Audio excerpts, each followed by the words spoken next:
alors j'espère que yéen a ngi seen kaasu Kénkeliba ndax bi moom macha allah neex na torop yéene naa leen ko tàng na neex na ci kanam tuuti du ñàkk di ngeen ko déguster ak man wala ma ñamal leen rek jox leen. alors ñu ngi leen di nuyu bu baax a baax ziar leen kontaan nañu teewaat fii tey ci suba jox leen seen wàccuwaay saa su nekk du mu ko fàtte waa diaspora di leen beral loxo bu baax a baax di leen nuyu fépp fu ngeen mën a rek ñu ngi bàyyi xel li nga xamante ne yéen a ngi koy def dina ñëw itam ci lenn lu am solo loo xamante ne mi ngi soxal wàllu wér-gi-yaram ndax nag ci la bokk kuy dox bëgg nga am wér waaye it conseil yu am solo yi nga xamante ne Yacine dina ko indi ci ku ci nekk ci loo ci nekkee rek nga mën ci jël ay jàngat beneen ponk mu soxal wàllu littérature ñi dul lire ba mel ni ñoom Mahfouz di ngeen xam ci kanam téere bi leen kii di Khady Ndiaye indil bu ko defee ñu gën a yaatal ci ponk yooyu am na leneen lu soxal tamit wàllu administration nit ñi dëppoo léegi ak jamono ni mu tëddee ci xarala yu yees yi démb nag yaakaar naa ni taw bi bettu leen ndax nag tegoon nañ ci suba si bulletin bu leen di permettre ngeen mën a xam fan ngeen jëm ak it nan ngeen di waajalee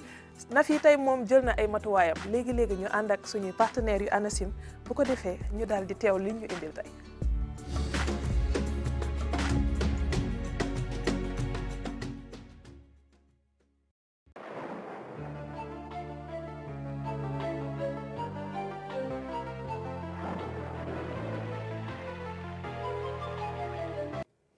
Chers amis téléspectateurs de Kénkeliba, bonjour. L'actualité météorologique de ce mardi reste marquée par des activités pluvieuses qui vont intéresser une bonne partie du pays, ce qui occasionnera donc une légère baisse des températures journalières. Alors, l'animation satellitale nous montre des cellules pluviogènes donc, qui intéressent le sud-est, le sud et qui vont s'étendre pour intéresser le centre du pays. Ce qui fait qu'en termes de prévision pour la journée d'aujourd'hui, comme vous pouvez le voir, c'est des activités pluvio-orageuses qui vont intéresser une bonne partie du pays. Des orages et pluies sont attendus sur Matam, Bakel, Tamba, Kédougou, mais aussi vers la partie sud-ouest du pays, sur l'axe Ziguinchor, Sédhiou, Kolda. Des activités pluvieuses moins intenses sont attendues sur Fatick, Kaolack, Kaffrine, Diourbel, Linguère, et un ciel chargé, un ciel nuageux qui sera attendu sur l'axe Mbour-Dakar, Thiès, avec toujours des risques d'averses, donc des pluies fines, intermittentes, qui pourraient intéresser donc l'axe Mbour-Dakar, Thiès au courant de la journée. Un ciel aussi nuageux attendu sur Saint-Louis, Podor. Alors côté sensation, cette forte couverture nuageuse due donc aux activités pluviogènes donc va occasionner une légère baisse des températures journalières. Donc, on peut le voir, c'est des valeurs qui tourneront entre 33 allant à 34 degrés au centre du pays. Et vers la partie sud du pays, comme vous pouvez le voir, c'est des valeurs de 30 degrés attendues à Ziguinchor, 32 attendues sur Sédhiou, Kolda, 33 attendues sur l'axe Tamba allant vers Kédougou. Et là-bas, au nord du pays, le mercure va grimper pour atteindre les 38 degrés. Donc, il fera chaud vers la région donc, de Podor. Par contre, sur l'axe Thiès, Dakar, allant vers Mbour, le temps sera plus ou moins clément avec une valeur de 30 degrés attendue sur l'axe Dakar-Mbour, 29 degrés attendus à Thiès. Donc, globalement, chers téléspectateurs, c'est une journée donc pluvieuse qui sera donc notée donc à l'intérieur du pays, vers la partie sud et sud-est du pays, où des orages et pluies seront attendus, des activités pluvieuses moins intenses attendues sur donc l'axe Fatick, Kaolack, Kaffrine, allant même jusqu'à Diourbel, et un ciel chargé sur le reste du pays. Voilà qui met fin à ce bulletin. Excellente journée à vous, Aram, et à toute son équipe, et très bonne dégustation de Kénkeliba.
Merci beaucoup Hassan Dème de l'ANACIM. On vous garde bien votre tasse au chaud de Kenkeliba. Je vais pouvoir vous remettre ça peut-être demain ou si vous passez tout à l'heure, pourquoi pas. Merci en tout cas pour ce bulletin du jour. Léegi ma daal di ànd ak sama soxna yu ràññ yi nga xamante ne tey moom ñooy ànd ak man si plateau bi Yacine Khady dañuy ñëw ñi des moom dañ ma koy baal. Sarah Lia, alors je t'apprends juste aujourd'hui que Hassan est venu à l'heure. Merci. Vous allez pouvoir suivre tout à l'heure le coach Tandakha qui revient avec nous sur le geste du jour, toujours pour vous aider à aimer le sport.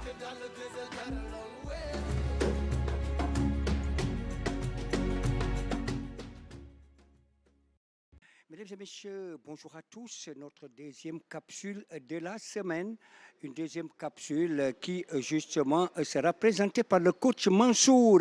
évidemment en compagnie du coach Bou et du coach Ousmane. Vous allez voir, mesdames et messieurs, l'exercice proposé, eh bien, le renforcement fonctionnel. Un renforcement fonctionnel avec justement le disque, vous allez apprécier à la juste valeur. Eh bien, ces démonstrations avec le trio de coach, on va justement, mais le renforcement, mesdames et messieurs, il est extrêmement important, quels que soient eh bien, les muscles, mais aussi avec surtout les groupes musculaires qui donc vont travailler. Alors, je vais donner la parole, avant d'aller plus loin, au coach Mansour. Mesdames et messieurs, bonjour. Bon, nous sommes là pour présenter notre capsule du mardi, comme on a l'habitude de le faire. Aujourd'hui, on va faire du renforcement fonctionnel. Bon, on va parler de renforcement fonctionnel non seulement pour un peu travailler notre endurance, certes, pour un peu travailler notre stabilité, pour un peu travailler aussi, comme on a l'habitude de dire, nos postures, car pour faire du fonctionnel, corriger nos postures fait partie des aspects qu'on essaie d'atteindre à chaque fois qu'on fait du fonctionnel. Raison pour laquelle aujourd'hui on a choisi de faire du fonctionnel de renforcement avec des escouades, mais aussi avec des fentes.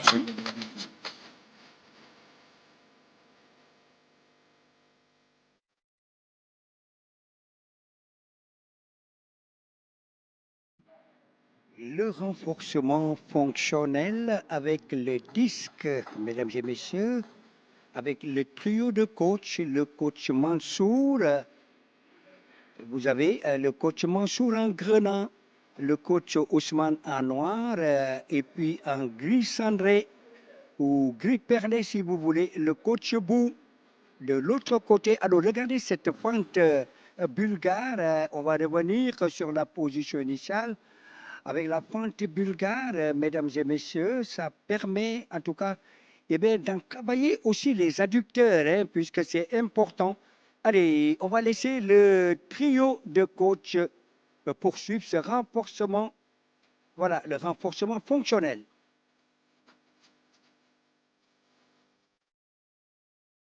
Alors, et ça passe maintenant avec le squat. Alors, un squat où vous avez vu, eh bien, les pieds qui prennent appui au sol. Et donc, voilà, avec ce disque, mesdames et messieurs, ceci va permettre, en tout cas, ce très bon renforcement. Alors, on passe maintenant au deltoïde. Regardez le moignon de l'épaule. Et ceci va encore une fois travailler d'abord, eh bien, et le moignon de l'épaule, mais aussi les quadriceps et les ischio-jambiers.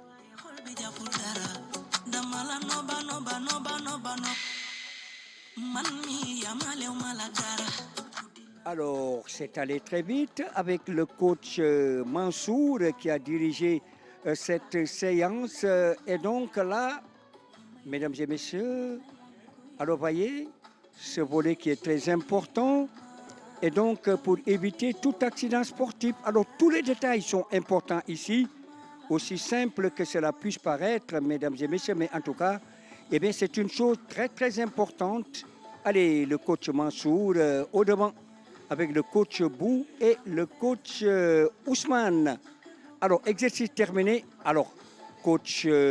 Mansour, vous avez l'honneur, eh bien, de boucler. Allez, c'est à vous. Mesdames et messieurs, j'espère que vous avez bien suivi et que vous avez aimé les exercices, car parfois il faut faire de temps en temps des fonctionnels, non seulement pour pouvoir travailler non seulement notre corps, mais aussi l'esprit, car le fait de faire du fonctionnel, le fait de cumuler des exercices, ça nous permet de travailler en même temps notre corps, mais aussi notre esprit. Avec le fonctionnel, vous avez, comme vous l'avez l'habitude de le voir, avec le fonctionnel, vous pouvez travailler votre esprit de plus en plus pour pouvoir avoir une connexion entre l'esprit et vos muscles. Donc on se dit rendez-vous demain, Inch'Allah, sur d'autres plateaux. Voilà, Coach Mansour, merci beaucoup pour ces exercices. On a apprécié la juste valeur. Merci également au coach Bou qui aujourd'hui vous a accompagné, mais aussi le coach Ousmane, magnifiquement bien fait avec ce renforcement. C'est vrai, on a vu plusieurs facettes et j'espère que, en tout cas, vous, téléspectateurs, vous avez bien suivi et vous en avez tiré profit. Et surtout, je dis encore une fois, remercier le colonel Koulibaly du Mali qui régulièrement suit cette émission et notamment la capsule gym. Mesdames et messieurs, le rendez-vous, Inch'Allah, demain. Merci beaucoup coach Tandakha ñu itam ñu ngi nuyu colonel Koulibaly c'est mieux de les avoir seen sa côté moo gën alors colonel ziar nañ la bu baax a baax ci suba si di am yaakaar ni yaa ngi topp ak ñun émission bi ni ma ko waxee sànq soxna yu yaañ yi nga xam ne tey ñoom laa bokkal plateau bi Aziza li ngay def neex na waaye boo continuer ba ci René tamit dina am solo nga jox ko kaasam balaa muy kaas ñu ñëw ci soxna Khady Ndiaye moom nag tey muy waxtaan ak ñun wàllu littérature Khady nuyu naa fay naa la bu baax Aram te tamit ñu ngi lay dalal jàmm fii ci sunu kër gi di la RTS ak ci sunu émission bu mag bi di Kékéliba loo ñu indil tey na dama leen indil benn téere olof la bu tudd donc guddik mbooyo kon Lamine Mbaye moom moo ko bind te tamit dinañ ñëwaat ci ay nouvelle parution voilà tey nag loolu lañ leen indil d'accord alors dinañ ci ñëw ci kanam tuuti keneen koo xamante ne nii tout en beauté ak couleur yi ci suba si Yacine noo def ça va alhamdulilah nekk suba si mi ngi nii rek gis nga benn tasse une bonne tasse de Kékéliba lañ ma xelel nii ban donc je ne peux être que de bonne humeur macha allah. on va parler de quoi ce matin. alors d'abord maa ngi lay nuyu bu baax a baax di la wax dalal ak jàmm di nuyu ñi ma fekk ci plateau bi di nuyu bu baax suñu mbokk téléspectateurs yi tey nag sujet bu ñuy waxtaanee mooy hémophilie nekk feebar boo xamante ni c'est un trouble de la coagulation sanguine. xam naa waxtaan bi ci kanam lay doon incha allah sëñ Assane. waaw ziar naa la. ñu ngi lay delloo ziar mbaa nga am jàmm. alhamdulilah. dalal jàmm ci kër gi. jërëjëf loo ñu indil tey suba. waaw tey e-administration va s'intéresser à un atelier qui s'est tenu donc à l'université Cheikh Anta Diop de Dakar. D'accord. Et c'est sur la thématique de la modélisation et de l'intelligence artificielle. Je vais également vous parler d'un forum Chine-Afrique sur la coopération numérique qui s'est tenu donc la semaine dernière à Pékin. Très bien. Et on termine avec Aziz Ban. nan laay waxee sax yow service bi ñu defal nii. chef Aziz. chef Aziz fàttaliku émission bu daan am RTS chef Ale. keroog chef Aziz rek.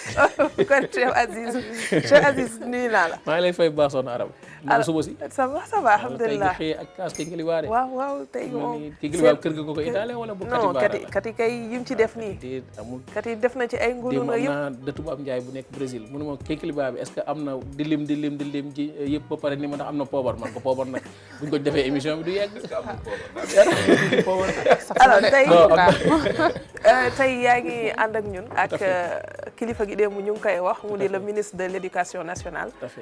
nga naree ñëw ak ñun ci xam naa yenn ponk yi. waaw ponk yu bëri yoo xam ne ministre de l'éducation nationale dina ko yëkkati tey moom mooy doon suñu gan di Moustapha Mamba Guirassy moom nag ñu war a wax ak moom poñ yu bëri. bokk na ci li nga xam ne mooy évaluation yi ñu mujjee ci examen yi ñu mujjee def nii. ak concours yi nga xam ne def nañ ko surtout concours général bi nga xam ne ci lañ jóge ak poñ yu bëri yoo xam ne dinañ ko waxtaanee ak moom surtout li nga xam ne moo xew tamit ci Kër Malamine nekk ca Tivaouane ak taalib yi nga xam ne ñàkk nañ fa seen bakkan mu ci bokk ci ponc yoo xam ne dinañ ko waxtaanee ak moom tey. am na solo jërëjëf Aziz et on passe au flash vous le savez avec René Louis Fonseca tey dama koy neexal parce que je veux vraiment mu juboo ak ñun ndax dig nañ ko fi kaasu Kékéliba ñëwul René. Comment ça va ce matin? J'espère que vous nous avez pardonné pour n'avoir pas pu vous donner votre tasse à temps. Bonjour Aram, bonjour à tous. Tey moom du ma leen bàyyi parce que yaakaar naa ne tey moom damay toj kaas parce que Aziz dafa ñëw servir ñëpp bàyyi ma man.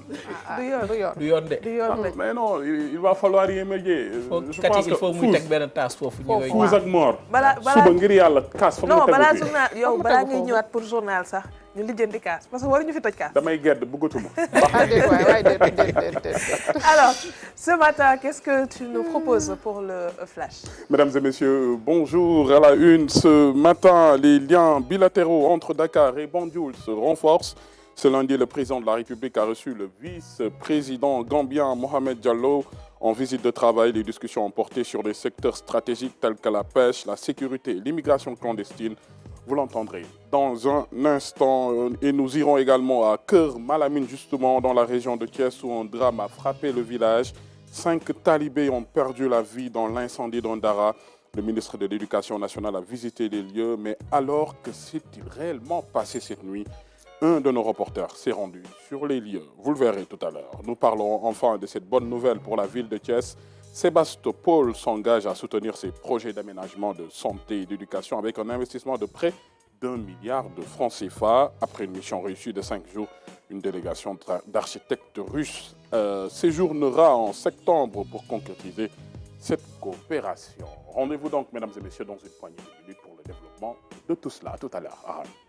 Merci beaucoup, René. À tout à l'heure. À tout à l'heure. Merci beaucoup. Avec la tasse qui va venir. Espérons, hein. Merci jërëjëf alors ñu ñëw ci tuuti ci kanam li nga xamante ne rek mooy li gën a fës ci yëglekaay yi dinañ ci ñëw ci kanam tuuti waaye balaa boobu dafa am un fait marquant boo xamante ne fës na ci flash bi nga xam ne wax nañu ko léegi mooy li xew fële ca Tivaouane xel yi indiwaat li nga xamante ne mooy la xewoon ca Médina ba ñu amoon 9 talibé yoo xam ne ñàkkoon nañ ci seen bakkan donc naka la ñuy def ba tey pour que suñu daara yi dëppoo jamono ndax dafa mel ni c'est un fait qui est toujours d'actualité. Tout à fait jëm ci surtout modernisation daara yi je me rappelle 2013 bi may def mémoire CESTI ci modernisation daara yi laa defoon joxe exemple daara Serigne Pire Xaali Amar Fall bi nekk Pire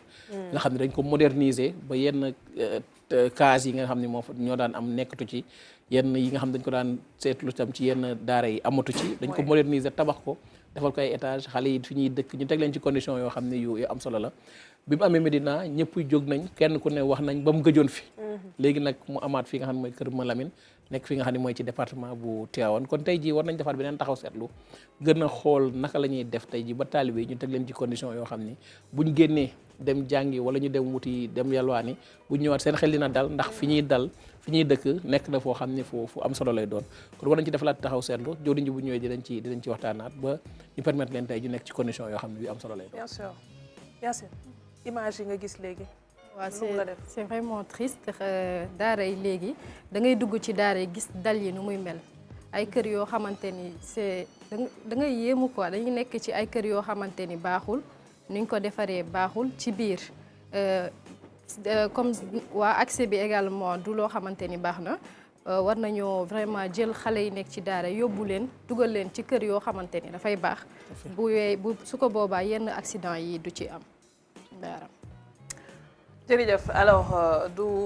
ñàkk ñu dellu si comme ni nga ko waxee sànq ak jëwriñ gi su teewee fii si plateau bi ñu xam rek ñoom itam leen jéego lañu fas yéene teg pour que daara yi nga xam ni moo nekk ci réew mi ñu mën a dëppoo ak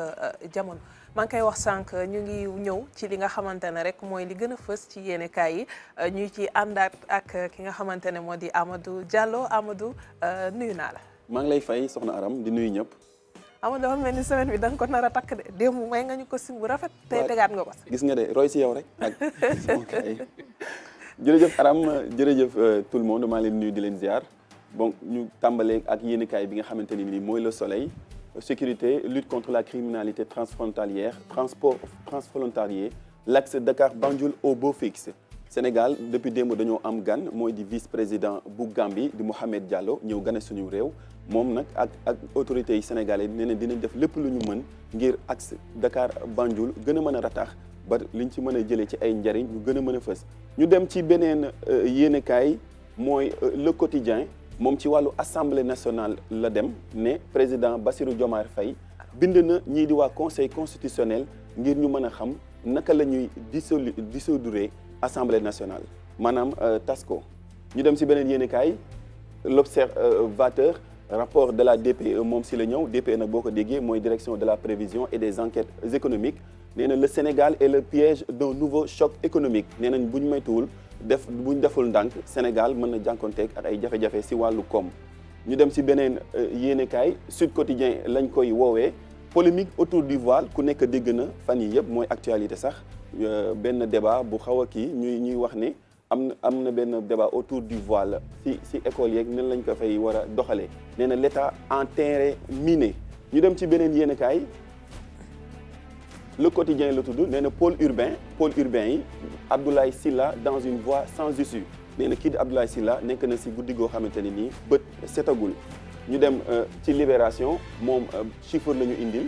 nee na société bii di Première Bet au cœur d'une vaste affaire de fraude fiscale et de détournement de deniers publics 12 milliards de francs CFA volés moom lañ fa sàcc fukki milliards ak ñaar noonu la ko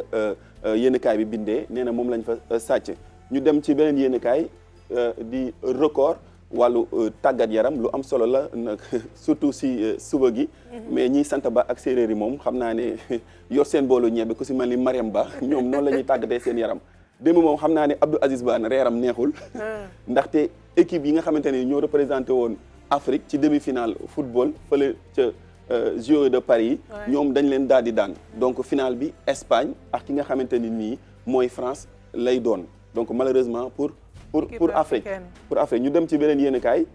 muy Rewmi Sport moom ki mu fësal lool mu def jaloore démb ñëpp rafetlu ko mooy Cheikh Tidiane Diouf moom dem na demi-finale ci Jeux yi moom nag 400 mètres la doon daw daan gaay sànni karawaas ka waaw démb yaa ngi naan ñu am nu muy demee ñu gis ko ci demi-finale donc kon tey mën nañu dalal suñu xel waaw mën nañu commencé jubilé waaw parce que dañu dem aéroport commencé ka xaar nañ def ndànk nag des na parce que moom ak ni François nit ñi am nañ seen yaakaar mais jeu lu xaw a compliqué la daal mais nañ am yaakaar ñaanal leen ñu def ay jaloore waaw ci kanam nga ñëwaat incha allah di leen jox daje tout à l'heure ngir revue de presse bi merci beaucoup à Amadou Diallo ci li nga xamante ne indil na ko tey sama gars yi dama foogoon ne bi muy wax sànq équipe africaine yi heureusement ba mu ne JO yi ndax man dafa wax rek sama xel dem ca Barça ma ne non Aziz ñëwewul loola mais heureusement que on a encore des athlètes africains yoo xam ne ñu ngi ci JO yi te ñu ngi am yaakaar ne yenn yi dina génn ndax ñu ngi gis yu mel ni Algérie ñu ngi gis tamit yenn dëkk yi ñuy def effort au moins même bu dee benn ñu am ay médailles olympiques pour le continent c'est énorme tàmbali na ndax boo gisee Cap-Vert am na médaille muy bu njëkkam ak yi nga xam ne mooy Algérie ak Iman Khelif am na li nga xam ne mooy médaille moom tamit ñoo jàpp ne démb liñ mën a seetlu ci match surtout France kii nga xam ne moom moo doon équipe bii di Égypte ak Maroc bi nga xam ne moom moo doon daje ak Espagne gestion des émotions parce que mënoo mën a équipe mu topp sa ginnaaw di daw fu mu dóor mu dal ci baar wala mu dal ci côté bi yow nga ñëw taxaw di défendre 90 minutes mënoo koo défendre noo def boo défendre la yaa faaw nga bàyyi loolu nag moo dal démb suñu ñaari équipe yi nga xamante ñoom ñoo mën a score bi surtout Égypte nga xam deuxième période la dugal war a téye score bi 68e nga war ko téye ba li la dese woon bëri nga bàyyi ba 83e nga encaissé dem prolongation jël ñaari but c'est assez compliqué. Assane maa ngi koy gis moo ngi yëngal ko Assane. waaw bon Assane sportif la de fan de foot yi la bokk. parce que man wax mais la caisse ça veut dire qu'il bien sûr parce que je rêvais vraiment d'une finale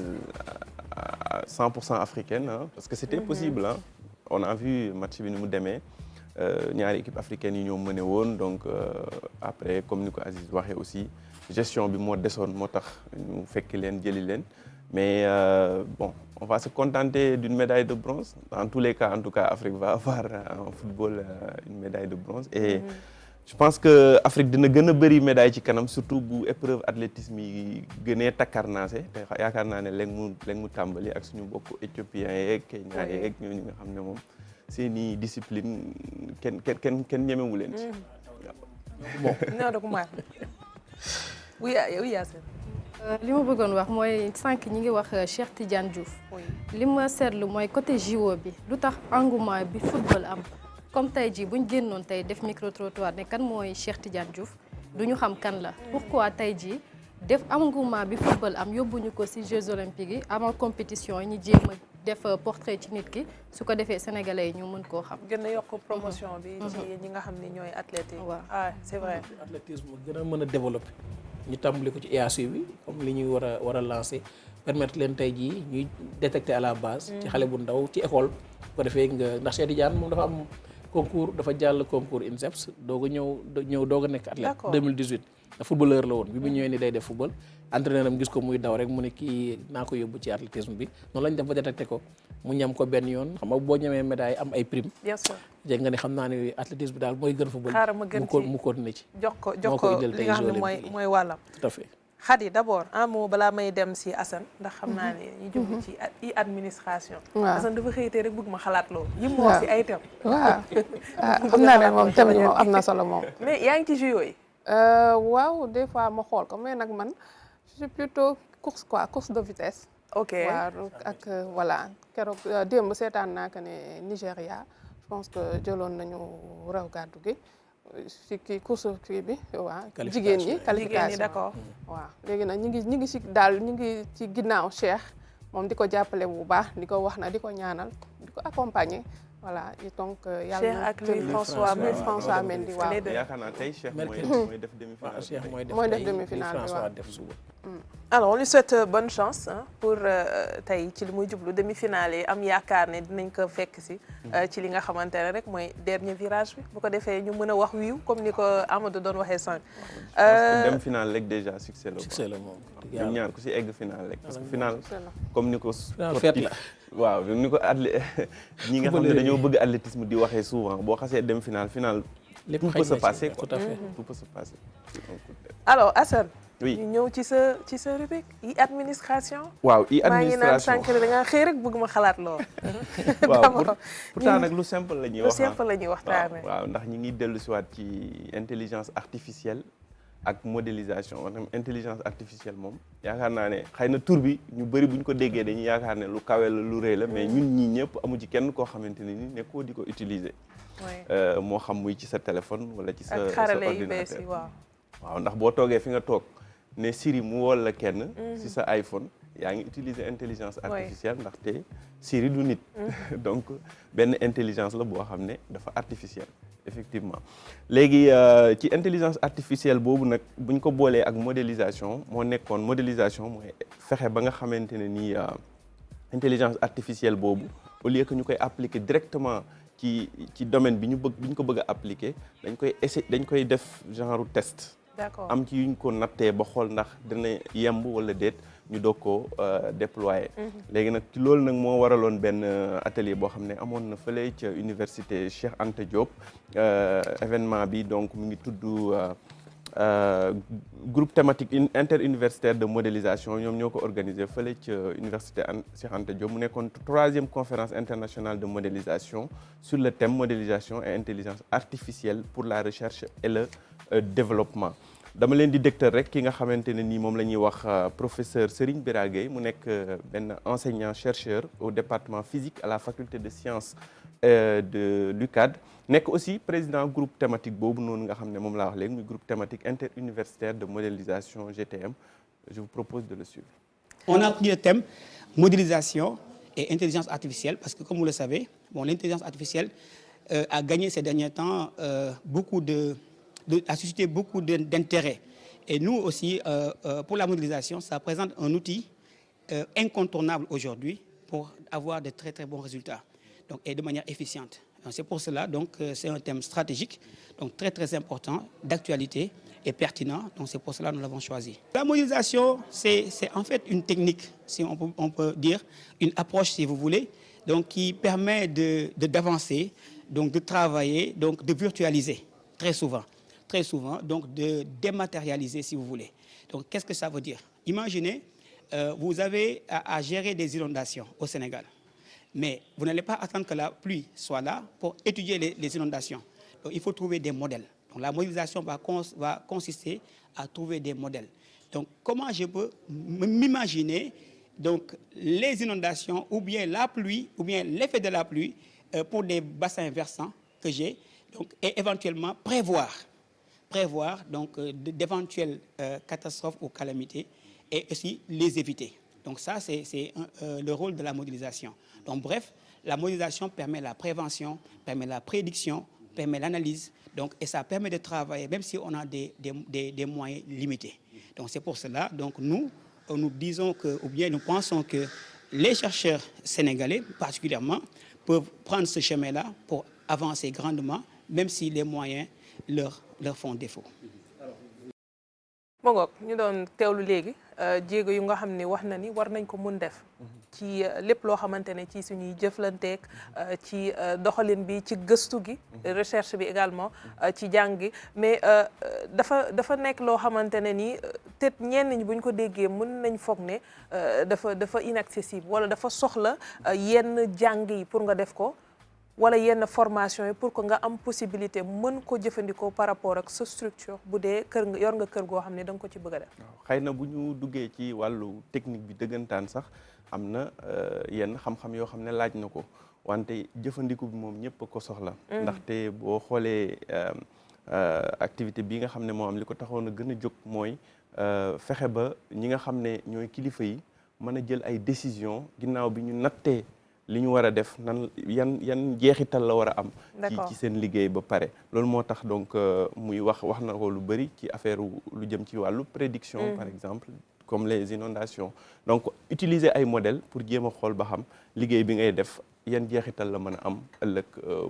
bu mbir mu mel ni inondation amee ci Sénégal dafa joxe exemple inondation mais mënoon na joxe tamit yeneen exemple am na ñeneen ñu fa joxe yeneen exemple jëm ci wàllu mbay meeg yooyu yëpp intelligence artificielle am na liggéey boo xam ne mën na ko cee def ba mu gën a yemb ba mu gën a jàppandi moo xam muy wàllu mbay wàllu élevage transport industrie automobile et surtout nag li nga xamante ne ni mooy robotique waaw bul indi robot présentateur loolu rek la ñuy bañ wala kuy toog fii diñ defar rubrique mais si robotique bu fekkee pour science wala pour faj meeg yooyu d'accord na li bëgg a laaj Assane mooy est-ce que tey jii sama mbokk yi nekk Pire am tool waaw tey jii bu ma xëyee tool bi booy est-ce que tey intelligence artificielle mën na ma cee dimbali ba booy boobu dañ ma nga xam ne du yàq sama gerte wala mu yàq sama ñam bay lan mooy booy maanaam ñax mi mooy ñëw ba doole bëri lool ëpp doole li nga xam ne moom nga bay mooy gàncax gu baax waaw léegi lu mën a nekk la ndaxte am na sax ay application yu bëri yoo xamante ni ci intelligence artificielle la basé wu pour mën la permettre nga toog fi nga toog yor sa application di arroser say tool par exemple waaw loolu benn exemple la pour wan na ni la intelligence artificielle bàyyiwul benn domaine tout à fait mbirum mbay mi donc am na ay ndimbal yoo xam ne mën na ko cee indi tamit ba tey tamit comme ni nga koy waxee rek intelligence artificielle ndax ni nga koy utiliser façon bi gën voilà xaralu yi xam ne moo war xaralu gu am njëriñ la mais est-ce que ni ko nit ñi utiliser dana leen amal njëriñ tout le temps wala amul yeneen daal loo xam ne warees na ko cee mën a ragal comme lépp lu jëm ci wàllu technique professeur bii nga xam ne moom la ñuy wax Alassane Traoré nee na am na ci wante rek dañuy xool ni nga xamante ne ni ñoom scientifique yi moom la ñu war a mën a def ba nga xamante ni njëriñam mooy ëpp ay gàllankoor yu muy jural askan wi ñu déglu ko. physicien nucléaire. Oui. Nous avons vu, donc il y a des déviations d'utilisation de l'intelligence artificielle vers une facilité qui ne dit pas son nom. Et je pense que c'est pas l'intérêt d'utiliser l'outil intelligence artificielle. Je pense que c'est un outil à la fin qui est très important pour les décideurs. Mais pour nous scientifiques, c'est important de valider les informations que nous donnons. Et c'est important aussi de faire des prédictions pour que demain, qu'on ne puisse pas perdre du temps à prendre des décisions ou bien à réorienter quelques programmes d'accord d'utilité publique. jërëjëf voilà mi ngi ñëw ci li nga doon wax léegi rek mooy anam yi nga xamante ne ni moom la ñuy jëfandikoo intelligence artificielle te war a fexe mu gën a mën a doon luy defar lu lay jëriñ donc am na solo waaye Khady sànq yaa ngi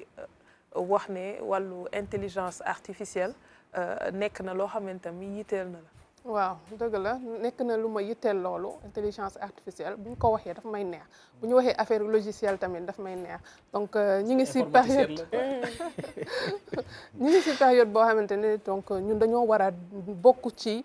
numérique bi waaw ndax bu ñu waxee li nga xamante ne moom mooy modélisation donc modélisation donc méthode boo xamante ne day permettre pour ñu analyser ko naka leen koy analyser parce que dafa am modélisation en UML am modélisation MERIS yooyu noonu yëpp te yooyu noonu dañuy utiliser ay diagrammes yoo xamante ne comme par exemple diagramme de classe diagramme de cas d'utilisation léegi nag diagramme yooyu noonu yëpp ñuy defar yooyu moo lay permettre nga mën a analyser situation bi ba nga xam ne après di nga mën a créer donc li nga xamante ne moom mooy say logiciel donc avant dafa am li ñuy wax modélisation après mooy logiciel bi kon nag lii dafa am solo intelligence artificielle tamit am na solo ndaxte dafa baax ci sunu réew dafa baax na ci santé comme ni ñu ko waxee parce que temps yi rek maa ngi gis kenn koo xamante ne dafa créé woon benn avion je pense que kii moo ko fi invité woon sax nu mu tudd si sax Diagne moo ko fi invité woon ko defar benn avion boo xamante ne dafay déplacé wu di yóbbu ay médicaments donc loolu noonu yëpp dafa baax donc il faut que ñu continuer di ko utiliser voilà di ko di donc loolu laa amoon ci am na solo bu baax a baax parce que yaa ngi wax sànq je suis en train de me dire ak science nu mu évoluer maintenant ak yenn feebar yi on a besoin d'avoir ay technologies yoo xamante ne day nekk de pointe pour que au moins ñu mën a anticiper ci yenn yi dina tax faj mi gën a yomb dinañ gagner temps mais aussi gis nañu itam am nañ fi ñu am xam-xam ñu nekk ci suñu réew mi on donne tout souvent dernièrement li nga xam ni mooy exemple hôpital militaire bu Ouakam nga xam ni liñ fa def ci jéego ci greffe pour transplantation rénale nekk na loo xamante ne ni ñu ngi koy rafetlu ba tey ñu ngi leen di xaar si yu mel ni ay opération ci wàllu cardio donc yooyu itam yu mel nii daf ciy baax pour que saa su nekk ñu mën rek di am décision yoo xam ne bu ko médecin yi jëlee dina mën a am bu baax diagnostic bi war. waaw mooy gën a yombal liggéey bi rek ci domaine bu mu mën di doon boo xoolee par exemple bëri na ci bu ñu waxee intelligence artificielle ñu bëri dañuy xalaat fi ne nii ChatGPT. ChatGPT ñu naa ne ñi koy jëfandikoo bëri na. ndax da ngay bëgg a wax li nga bëgg a wax mu tayalloo tamit bëri na bëgg a bind mënoo bind nga wax ko li nga bëgg a bind mu bindal la ko xam nga loolu moom yomb na trop léegi donc benn la rek ci exemple yu bëri yi nga xam ne intelligence artificielle permettre na ko te bëri na nag ay milliers yoo xam ne ci domaine yëpp nag moo xam santé transport ak foo mën a laal rek daanaka am na daal en tout cas ay solution yoo xam ne teg nañ ko ci taabal ji ngir gën a dimbale nit ñi. alors ñu jàll ci beneen ponk. waaw mu soxal forum bi nga xamante ne moo am diggante Sénégal ak asafurla Chine ak Afrique pardon mel ne Sénégal te amoon fële ca Pékin. waaw ministre bi nga xam ne moom lañ dénk wàllu xarala yu bees yi ak communication di Alioune Sall moom moo dirigé woon délégation bu Sénégal. àndoon nag ak directeur général bu Sénégal numérique directeur général bu ARTP ak sax directeur général bu Synapsis conseil. Donc ndaje moomu ndaje la moo xamante ne nii day faral di am lu bëree bëri diggante Chine ak Afrique su ma juumul bii mooy juróom-ñeenteel bi yoon muy am léegi nag autorité chinoise yi ñoom dañoo bëgg Afrique en tout cas dañoo bëgg liggéey ak Afrique en tout cas ci lépp loo xam ne jëm na ci wàllu xarale yooyu moo xam muy communication mobile des données moo xam muy lu jëm ci câble sous-marin yi wala sax 6G bi nga xam ne fi ne nii ñi ngi commencé di ci liggéey ñi ngi wax 5G pareeguñu mais 6G tamit ñu ngi koy waajal sécurité réseau yi ak lépp loo xam ne jëm na ci digitalisation donc liggéey bi yeneen étapes yi nga xam ne moo ci topp mooy dina am benn plan d'action pour que ñaari entités yi moo xam muy Chine ak Afrique mën a continuer liggéey ngir mettre en place ay dispositifs yoo xam ne day jëm ci wàllu xarala yu bees yooyu noonu te day gën a yokk tamit écosystème numérique en Afrique. Khady xam naa tey moom sa rubrique yi dina ci kontaan lool. C'est la plus littéraire des scientifiques. li nga wax tey moom elle est toute souriante parce que c'est son secteur c'est ton truc instant yaa ngi kontaan lool ndax dégg nga li nga xam ne mu ngi koy wax ci wàllu câble sous-marin mais moi je pense à par exemple incident bi fi amoon ak benn opérateur de la place ñu xëy ñu ne la câble sous-marin bi am na jafe-jafe mu indi benn panne boo xamante ne nii lor ñu bëri impact bi ci wàllu liggéey ndax tey ñu bëri ñu ngi liggéey ci li nga xamante ne mooy plateforme digitale yor ci seen business yu mel noonu ak yeneen itam 6G moom bu dee suñu yenn yi ci Dakar ngay nekk sax am ay problème mu réseau waxatuma la ak yeneen yi nga xam ni yenn réew yi dépassé nañ. waaw je pense que ne loolu noonu yëpp dañ ko war a jàng bu baax nga xam nga donc câble sous-marin yeeg yooyu bu par exemple bu fekkee ne dafa am ndok-ndok naka lañ ko mën a régler waaw loolu moo tax nag kon Chine Sénégal ñoom ñaar Sénégal ak Chine ñu àndandoo parce que Chine dañoo xam nañu ne que ñoom dañoo développé wu bu baax ci wàllum science dañoo développé bu baax ci wàllum informatique ay yooyu noonu kon nag seen àndandoo bi foog naa nekk na loo xamante ne que c'est bénéfique. Voilà donc dañu war a en tout cas jàngaat bu baax dem si yeneen dëkk yi xool naka la ñuy def lan la ñuy def ak yooyu noonu pour mën a jël ñooñu seen li ñuy jëfandikoo noonu ñun tamit ñu dugal ko fii sunum réew pour comme ça Sénégal mën a dem bu baax sore loolu ci wàllum informatique. et puis au rythme où vont les choses nit ki foog muy update boppam sinon adduna bi da lay raw. effectivement te Chine sax li Khady wax ni dëgg la ndax dafa nekk loo xam ne yàgg na fi am mooy Chine ak Sénégal en tout cas te yamul Sénégal rek sax yàgg nañu liggéey ci affaire xarala yi boo xoolee data center national bu Diamniadio bii nii Sénégal ak Chine ñoo ci liggéeyandoo ba mettre ko en place donte ne ingénieur ak technicien ya fa nekk yëpp ay sénégalais lañ ñi nga xam ne ñoo mettre en place kii mais Chine mu ngi woon ci ginnaaw par rapport ak matériel bi ak tamit financement bi mooy câble sous-marin bi nga xam ne tam état du Sénégal am na ko te ñu war ko lancer ci lu yàggul dara boobu tamit Sénégal liggéey na ci ak Chine. waaw Chine donc nekk na partenaire boo xamante ne nii bu incontournable la ci jëflante yi am diggante Sénégal ak réew moomu noonu le ci lu jëm ci wàllu xarala yu bees yi. ci sport dañuy génn pas forcément li nga xamante ne mooy le forum entre la Chine et l'Afrique mais da nga waxaale intelligence artificielle. Comment aujourd'hui cette dimension peut être utilisée ci sport ba nga xamante ne ni dina indi lu yees mu wax VAR nag yem ci ndax VAR bi moom waruñu woon sax àgg ci ba yenn saa yi day yàq match ndax arbitre bu gis woon yéen day baax. démb am na ci match France Égypte bi déjà ñuy xool penalty am na wala penalty amul. ndax défenseur faute na bal bi naam mais dañ koo pousse avant muy football bi. arbitre bi nag loolu la dem xool ci VAR yàgg fa. mais bi ko VAR bi ne penalty la moom indi na ay argument mun leen tey waaye dañ koo buux ba pare moo tax loxo bi jóg bal bi mën ci mën a yoo xam ne tey jii yaa ngi gis intelligence artificielle ci hors-jeu bu amee ligne yooyu ñuy tracé moo lay permettre tey jii nga xam ne tey kii loxom moo jiitu wala tànkam moo jiitu wala hors-jeu am na wala hors-jeu amul tey maanaam ci loi yi sax dañ koy indi tey jii ci loi yi loi de jeu yi boo deenee ChatGPT booy bind loi de jeu rek football rek mu génnal la règlement bi yëpp tey day tax en temps et en heure nga xam tey jii règlement bi lii la indi ci football déjà parfois aram ni la lan moo tax bii bi ñu validé wuñu ko wala lan moo tax arbitre bi tiré lii nga dem xool boo bindee rek lay génneel règlement bi nga war a mën a ñëw tey ne nekk la loo xam ni li Assane wax sànq buñ ko jëfandikoo ci loo xam ne lu baax la di nga ko gis tamit safaan bi tamit boo ko bëggee am di nga ko fa am mais daal nañ ko jëfandikoo ci loo xam ne lu baax la te luy jëmal réew kanam. merci beaucoup Assane. am na solo bu baax a baax. Finalement defal nga mu cours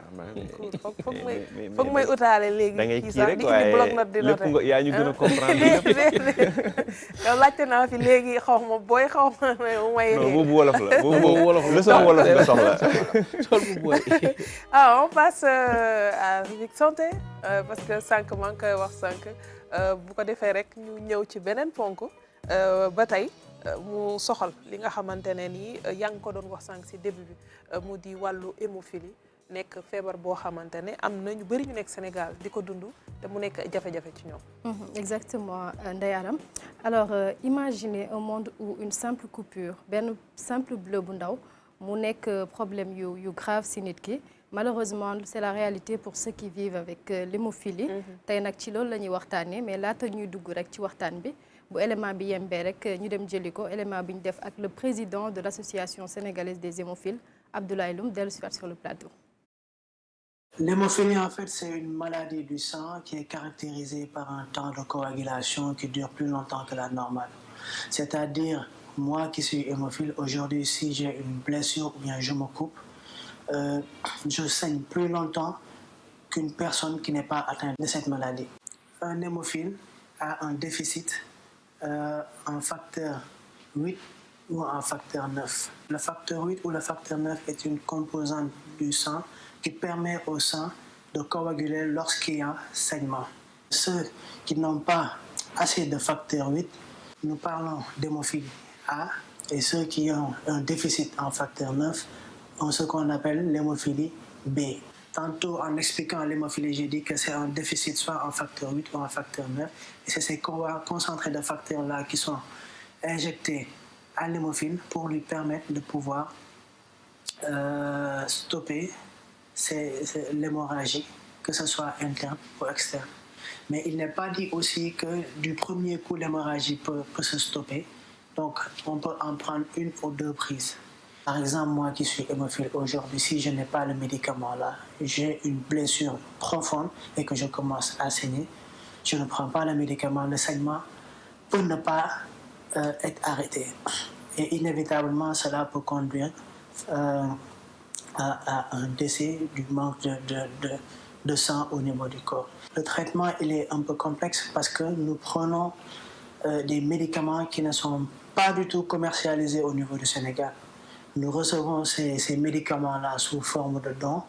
de la Fédération mondiale de l'hémophilie, à laquelle l'Association sénégalaise des hémophiles est affiliée. C'est des médicaments qui sont quand même assez onéreux. Donc, sans ces dons-là, je peux dire que les hémophiles du Sénégal n'ont pas de médicaments pour pouvoir se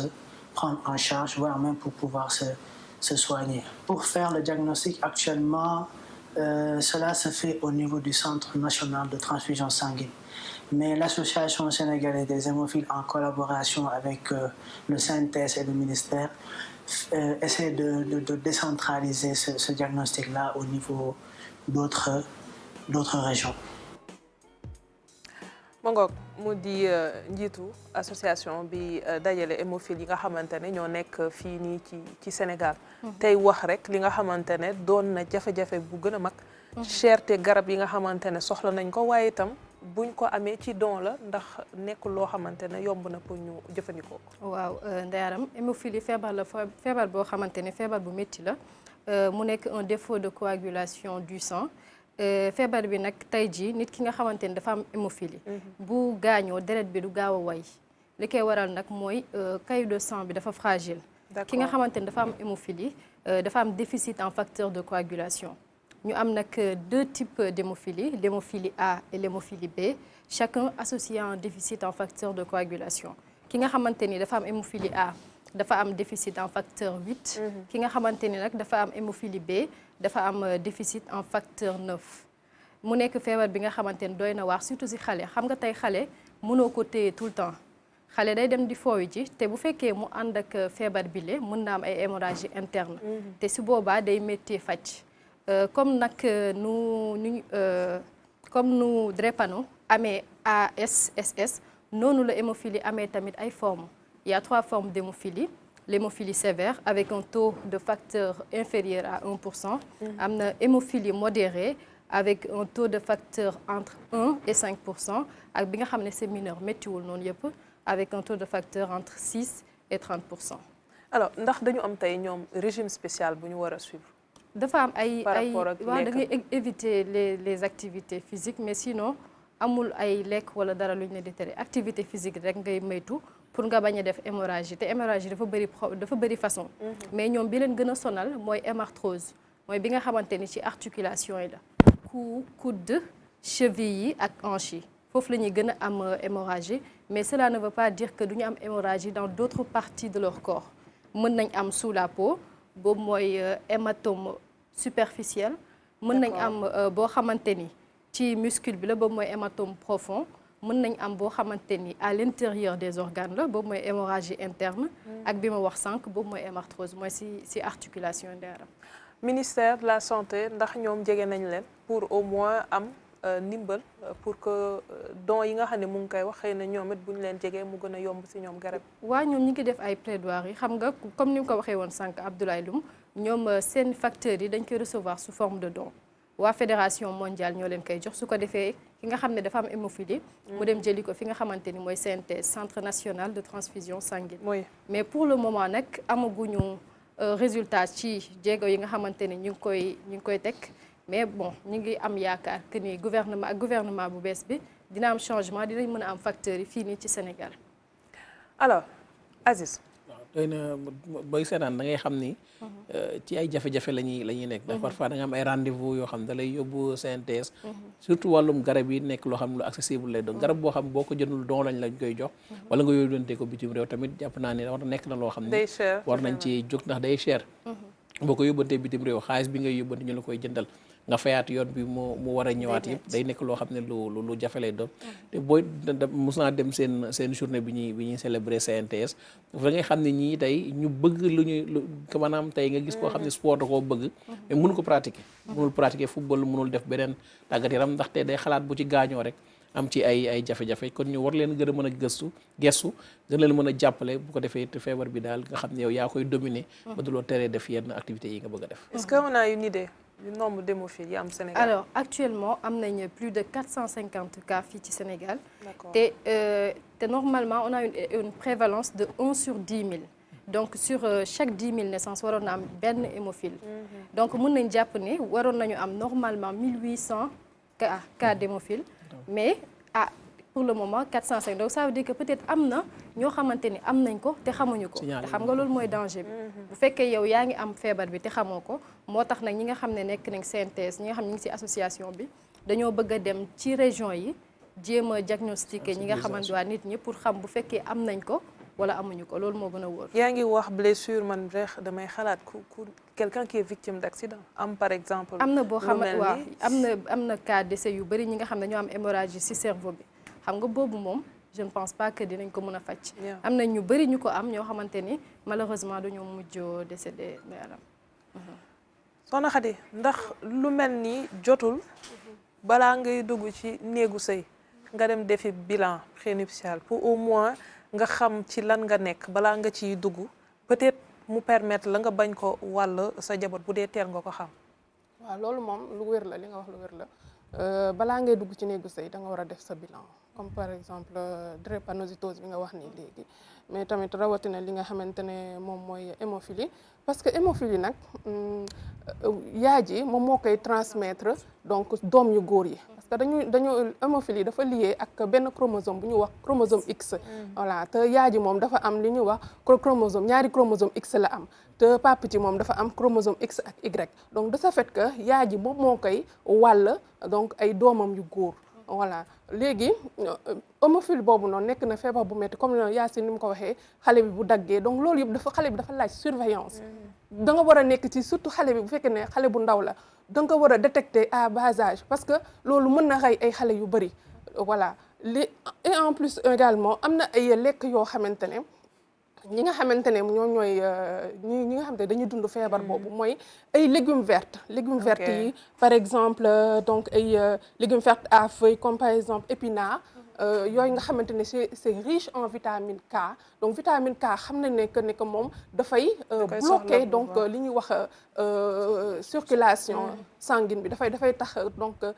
deret bi di gaaw a way donc vitamine K yooyu dañ ko war a utiliser bu baax a baax te loolu mi ngi nekk ci légumes verts à feuilles yi di comme ay épinards ay choux frisés ay affaires yooyu noonu brocoli et tout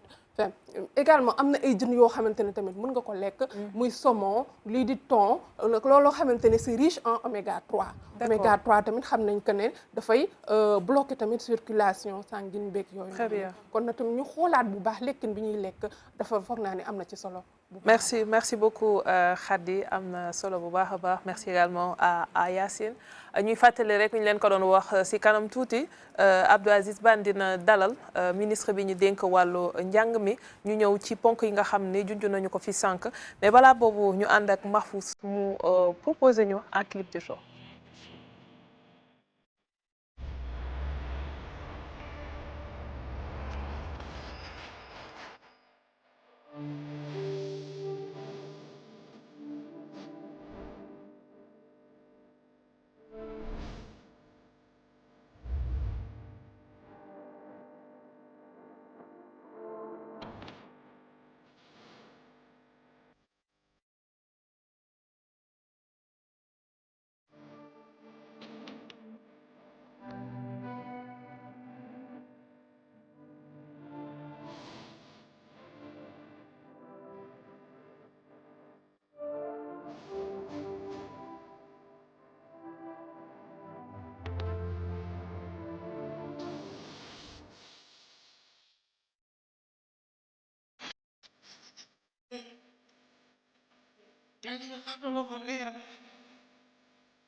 alors jërëjëf moo nga ko tey fii la génn ñëw ci King Baba ak Ndeye Diouf ñu ñëw rek ci son bi nga xamante ne difee na boppam borom Dakar xam naa ni waaw maa doon te man moom kay moom nañu génne ci classe bañ nekkoon rek moom ak waa Akhlou Brick bu dee du foofu rek baax na alors ñu remercier Yacine ci lim ñu indil tey am na solo bu baax a baax ñuy kontaan xam naa ne ñuy joxaat rendez-vous rek beneen tous les mardis jeex na incha indi allah ñu beneen ci beneen sujet ñu waxtaanee ak beneen feebar wax naka lañ koy saafara ak naka lañ koy moytoo surtout. Inch'Allah. Merci beaucoup. On se donne rendez-vous alors mardi prochain. On passe au journal comme René Fonseca l'avait annoncé un peu plus tôt. Le chef de l'État a accordé une audience au vice-président de la Gambie. Il va en parler dans son journal, mais également du drame qui est survenu au niveau de Keur Malamine, c'est à Tivaouane. Les détails, c'est avec René. René, rebonjour. Rebonjour, Ara, mesdames et messieurs, rebonjour et très ravi de vous retrouver pour cette édition de la matinale. Le président de la République a reçu ce lundi le vice-président gambien Mohamed Diallo en visite de travail pour renforcer les liens bilatéraux entre Dakar et Banjul. Et ils ont fait le point, il a fait le point au président Bassirou Diomaye Faye sur les discussions avec le Premier ministre Ousmane Sonko, abordant des sujets stratégiques tels que la pêche, la sécurité et l'immigration clandestine. Écoutons sa déclaration à sa sortie d'audience. President Barrow, President of the Republic of the Gambia, sur instruction du président de la République Adama Barrow, nous sommes à Dakar pour une visite de travail avec le Premier ministre Ousmane Sonko dans le souci de renforcer davantage nos liens bilatéraux. Le président Bassirou Diomaye Faye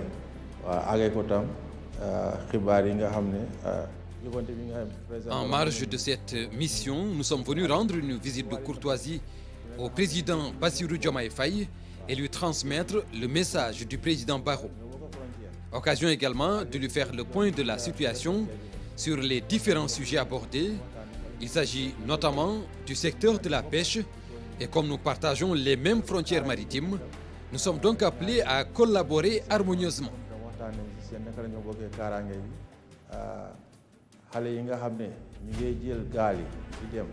Dans le domaine de la sécurité maritime également,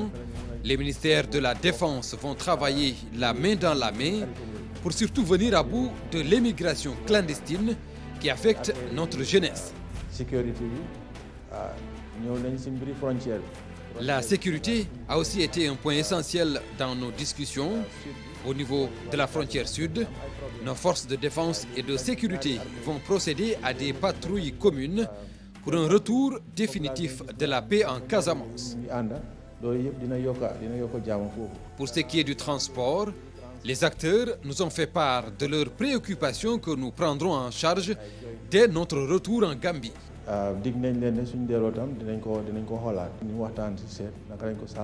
Voilà autant de sujets sur lesquels nous souhaitons renforcer notre coopération.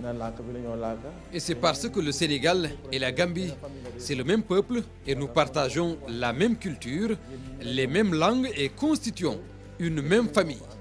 Le président Bassirou Diomaye Faye a bien apprécié nos travaux et nous sortons de cette audience très rassurés quant au renforcement de nos relations à plusieurs niveaux. Dans Gambien Mohamed Diallo au micro de Abou Bakri Kane un peu plus tôt. Le Premier ministre Ousmane Sonko et le vice-président gambien accompagnés de plusieurs ministres et chefs d'institutions ont abordé la pêche, l'énergie, la sécurité et le transport. Diallo a également plaidé pour la redynamisation du secrétariat permanent. On voit tout cela avec Arandon. Et d'honneur et tapis rouge pour le vice-président Mohamed B.S. Diallo et sa délégation. Première visite officielle rendue au Premier ministre. Première activité au building administratif. Le Sénégal et la Gambie plus que jamais à l'unisson. Nous sommes très heureux d'être reçus aujourd'hui par le Premier ministre Ousmane Sonko. Nous lui présentons nos compliments et lui souhaitons beaucoup de succès dans ses nouvelles missions. Ces visites sont importantes pour nous parce que nous nous sommes inscrits dans une ligne très claire et très ferme et une vocation irrévocable qui est une ligne panafricaine. C'est extrêmement important pour nous. L'accueil, la séance de travail, la déclaration finale, dans chacun de ces actes transparaît une vive volonté de hisser encore plus haut la barre des relations entre les deux pays. Qu'il s'agisse de la préservation des forêts, particulièrement les forêts casamançaises, les questions sécuritaires avec les trafics illicites, les questions liées à l'énergie, qui est la matière essentielle pour construire tout développement, la pêche, les problématiques de défense, de formation, aussi bien sur les questions militaires que les questions civiles. Et nous avons pu remarquer à quel point nous étions convergents. Pour le secrétariat permanent sénégalo-gambien à redynamiser et l'actuel problème de transport au niveau de la frontière, la convergence est aussi parfaite. Évidemment, nous avons noté les insuffisances liées au cadre institutionnel qui a été quelque peu négligé ces dernières années, et particulièrement le secrétariat permanent qui a en charge la matérialisation, le suivi et l'application des mesures. Les retards quelquefois sur le plan financier dans les cotisations et beaucoup d'autres écueils que nous avons pu passer en revue et sur lesquels des décisions ont été prises. Et nous allons en référer aux deux chefs d'État et continuer le travail comme nous nous sommes promis. Le Premier ministre nous a fait part aussi des problèmes que rencontrent les transporteurs à la frontière sénégalo-gambienne. Je n'étais pas encore au courant de cette dernière actualité, mais nous avons promis de tout faire pour une solution à cette question. Mohamed B.S. Diallo était accompagné d'une forte délégation dont les ministres des Affaires étrangères, de la Défense, de la Pêche ainsi que le coordonnateur du Millennium Challenge. Autant de secteurs qui vont retrouver un nouveau souffle aux couleurs sénégalo-gambiennes. Dans l'actualité également, ce matin, ce drame qui a frappé Keur Malamine, un village de la région de Thiès. 5 talibés ont péri dans un incendie qui a ravagé leur dara. En réponse, le ministre de l'Éducation nationale, Moustapha Guirassy, s'est rendu sur les lieux pour présenter les condoléances du gouvernement. Il a également annoncé la construction prochaine d'un dara moderne pour éviter de tels drames à l'avenir. Badesek nous rapporte les détails. Le ministre de l'Éducation nationale à Keur Malamine dans la région de Thiès pour présenter les condoléances du gouvernement suite à l'incendie ayant causé la mort de 5 talibés dans un dara.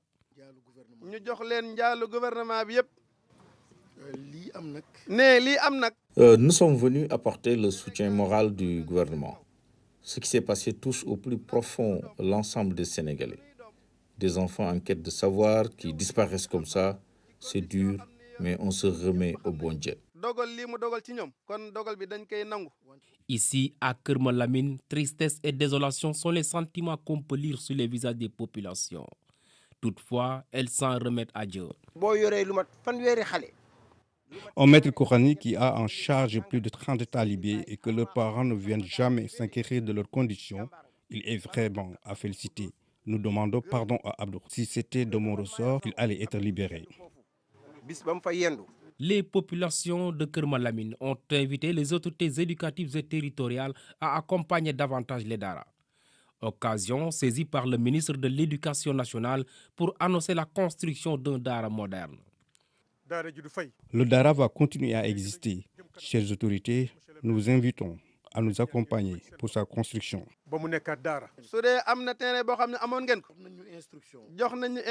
Si vous avez un site, nous sommes prêts à vous accompagner pour la construction. Je suis convaincu que ces talibés sont morts pour le rayonnement des Dara. Lors de la présentation des condoléances, les populations de Keur Malamine ont exprimé toute leur gratitude au ministre de l'Éducation nationale et au gouvernement. Mais que s'est-il vraiment passé cette nuit? Notre reporter Ndeye Koumba s'est rendu sur les lieux du drame à Keur Malamine. Les habitants, encore sous le choc, témoignent de l'ampleur de la tragédie. Voici son reportage. Le feu s'est déclaré vendredi soir à 2 h du matin, a laissé derrière lui la souffrance et la désolation. Les cases calcinées sont la preuve vivante de ce qui s'est passé. Les habitants de Keur Malamine sont toujours sous le choc suite à l'incendie qui a coûté la vie à 5 talibés. Le souvenir de la tragédie reste vivace dans leurs esprits.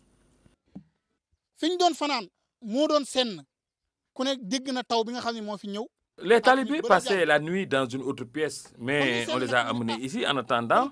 qu'elles soient réfectionnées. Ce sont les habitants de Keur Malamine qui nous ont avertis. Pour le moment, nous ne savons toujours pas ce qui a causé l'incendie.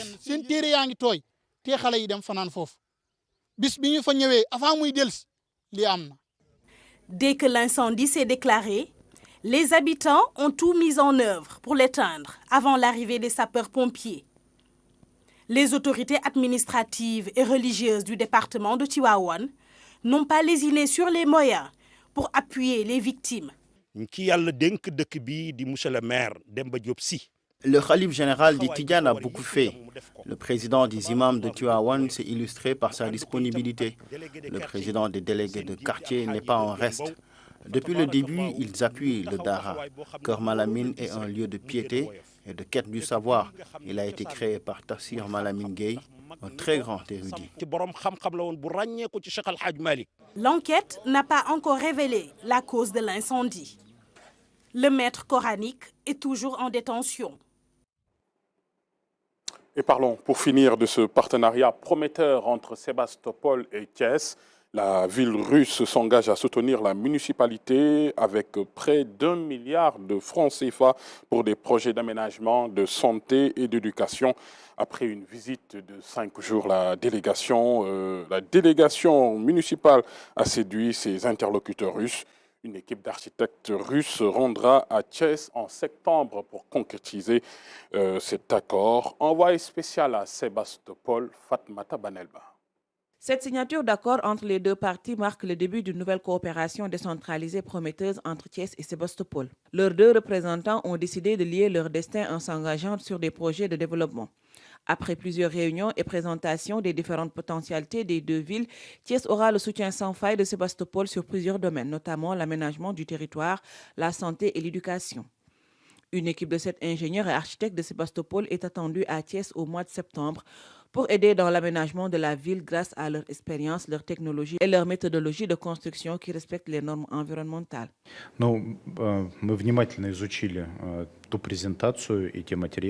On a décidé qu'en septembre, un groupe de Sébastopol va au Sénégal, à la ville de Thiès. Ce sera les architectes, les ingénieurs qui vont contribuer à la réalisation des projets pour aménager la ville de Thiès. Et nous sommes prêts à proposer les ressources, les équipements pour améliorer la situation dans la ville de Thiès. Le deuxième domaine principal de coopération, c'est la sphère de la santé. Et Sébastopol a offert au monsieur le maire ambulance. Le maire de Thiès, quant à lui, se dit satisfait des engagements pris et espère que ce sera le début d'une nouvelle collaboration gagnant-gagnant Nord-Sud. Le gouverneur et moi donc avons décidé de renforcer donc cette coopération entre les universités de Thiès et celles de Sébastopol, de faire de telle sorte que chaque année des élèves et des enseignants de Sébastopol peuvent venir à Thiès et que des enseignants et des élèves de Thiès aussi puissent venir aussi à Sébastopol. Je dois saluer d'abord sur ce point précis aussi le geste, l'initiative donc de l'ambassadeur de la Fédération de la Russie au Sénégal qui a décidé d'offrir des bourses d'études à des étudiants de Thiès qui dès l'année prochaine pourront venir ici étudier à Sébastopol et en Russie. Les deux hommes s'engagent aussi à œuvrer ensemble pour le rayonnement de leurs villes respectives. Le gouverneur de Sébastopol affirme que le gouvernement russe tient particulièrement à la réussite de ce partenariat. Ainsi va l'actualité de ce mardi matin, mesdames et messieurs. Merci de nous avoir suivis. Merci de votre attention et de votre fidélité. Je vous souhaite un très bon réveil, une excellente journée à tous.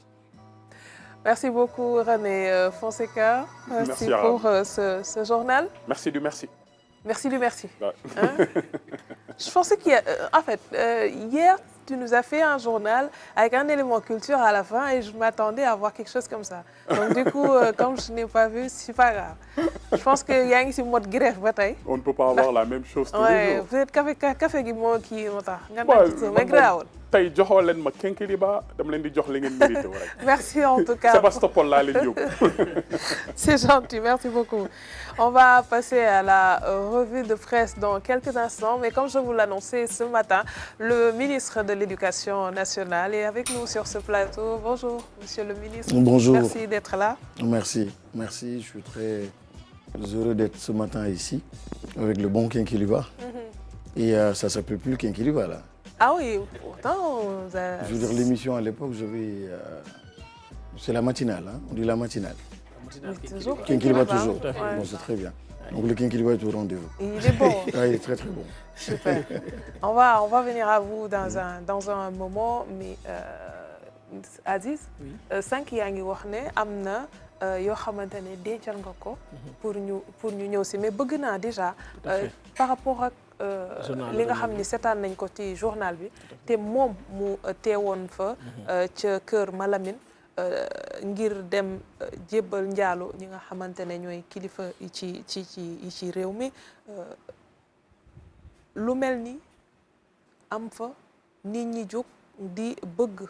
état daal di ñëw taxaw indi njàppandal ngir ñu bañ a dund jafe-jafe bu mel ni taxawaay bu njëkk fan la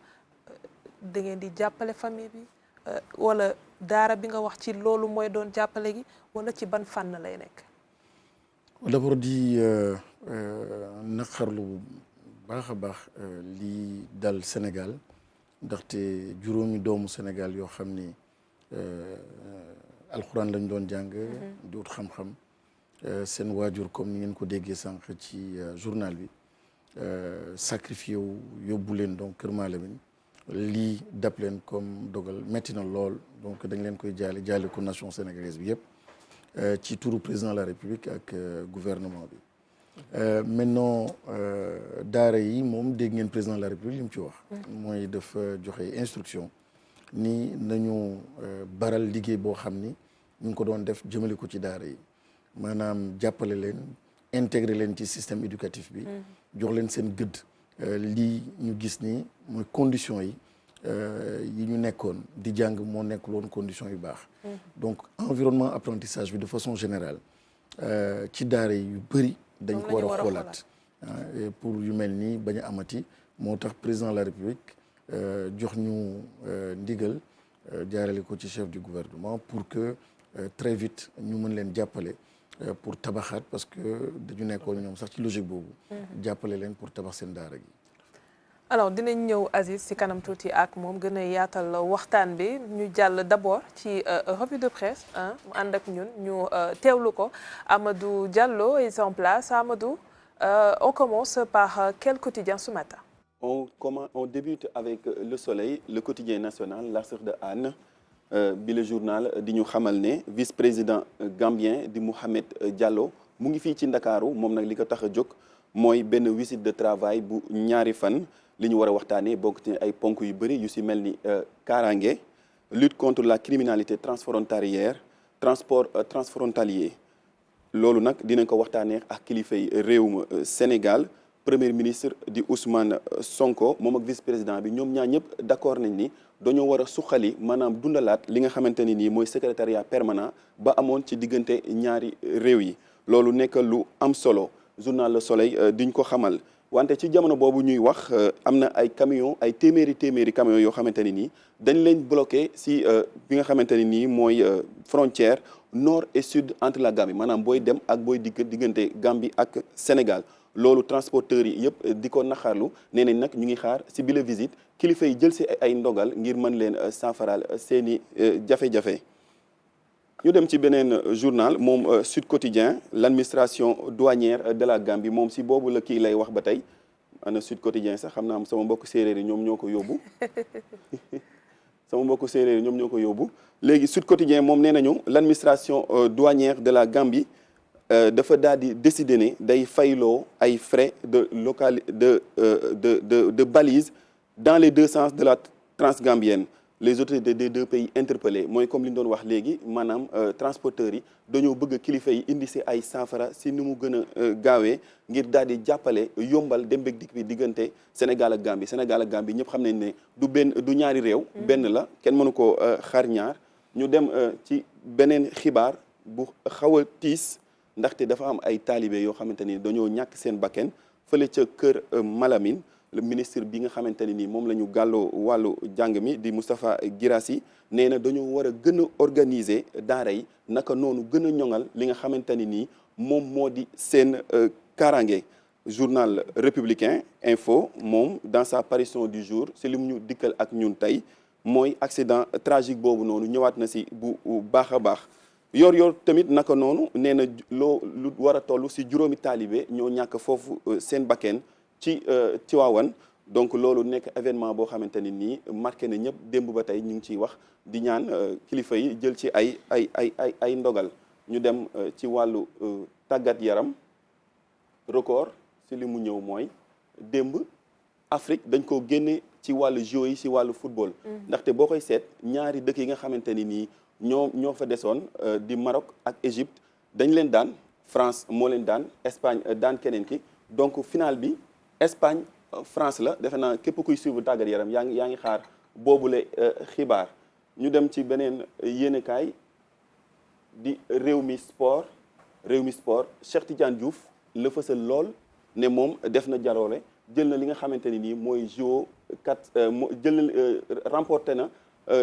démb li nga xamante ni nii mooy partition remporté na nañu ndax ñu am médaille d'or waaw loolu li nga wax noonu baax na lapsus bu baax la mais demi-finale la demagul nag moom ak Louis François Mendy gars yi am nañ ci ñoom bu baax yaakaar di terminer ak benn xabaar rek démb weer bi feeñ na donc tey la bis bu njëkk si safar mu nekk mbégte ngir Sénégal yëpp jërëjëf Amadou Diallo ci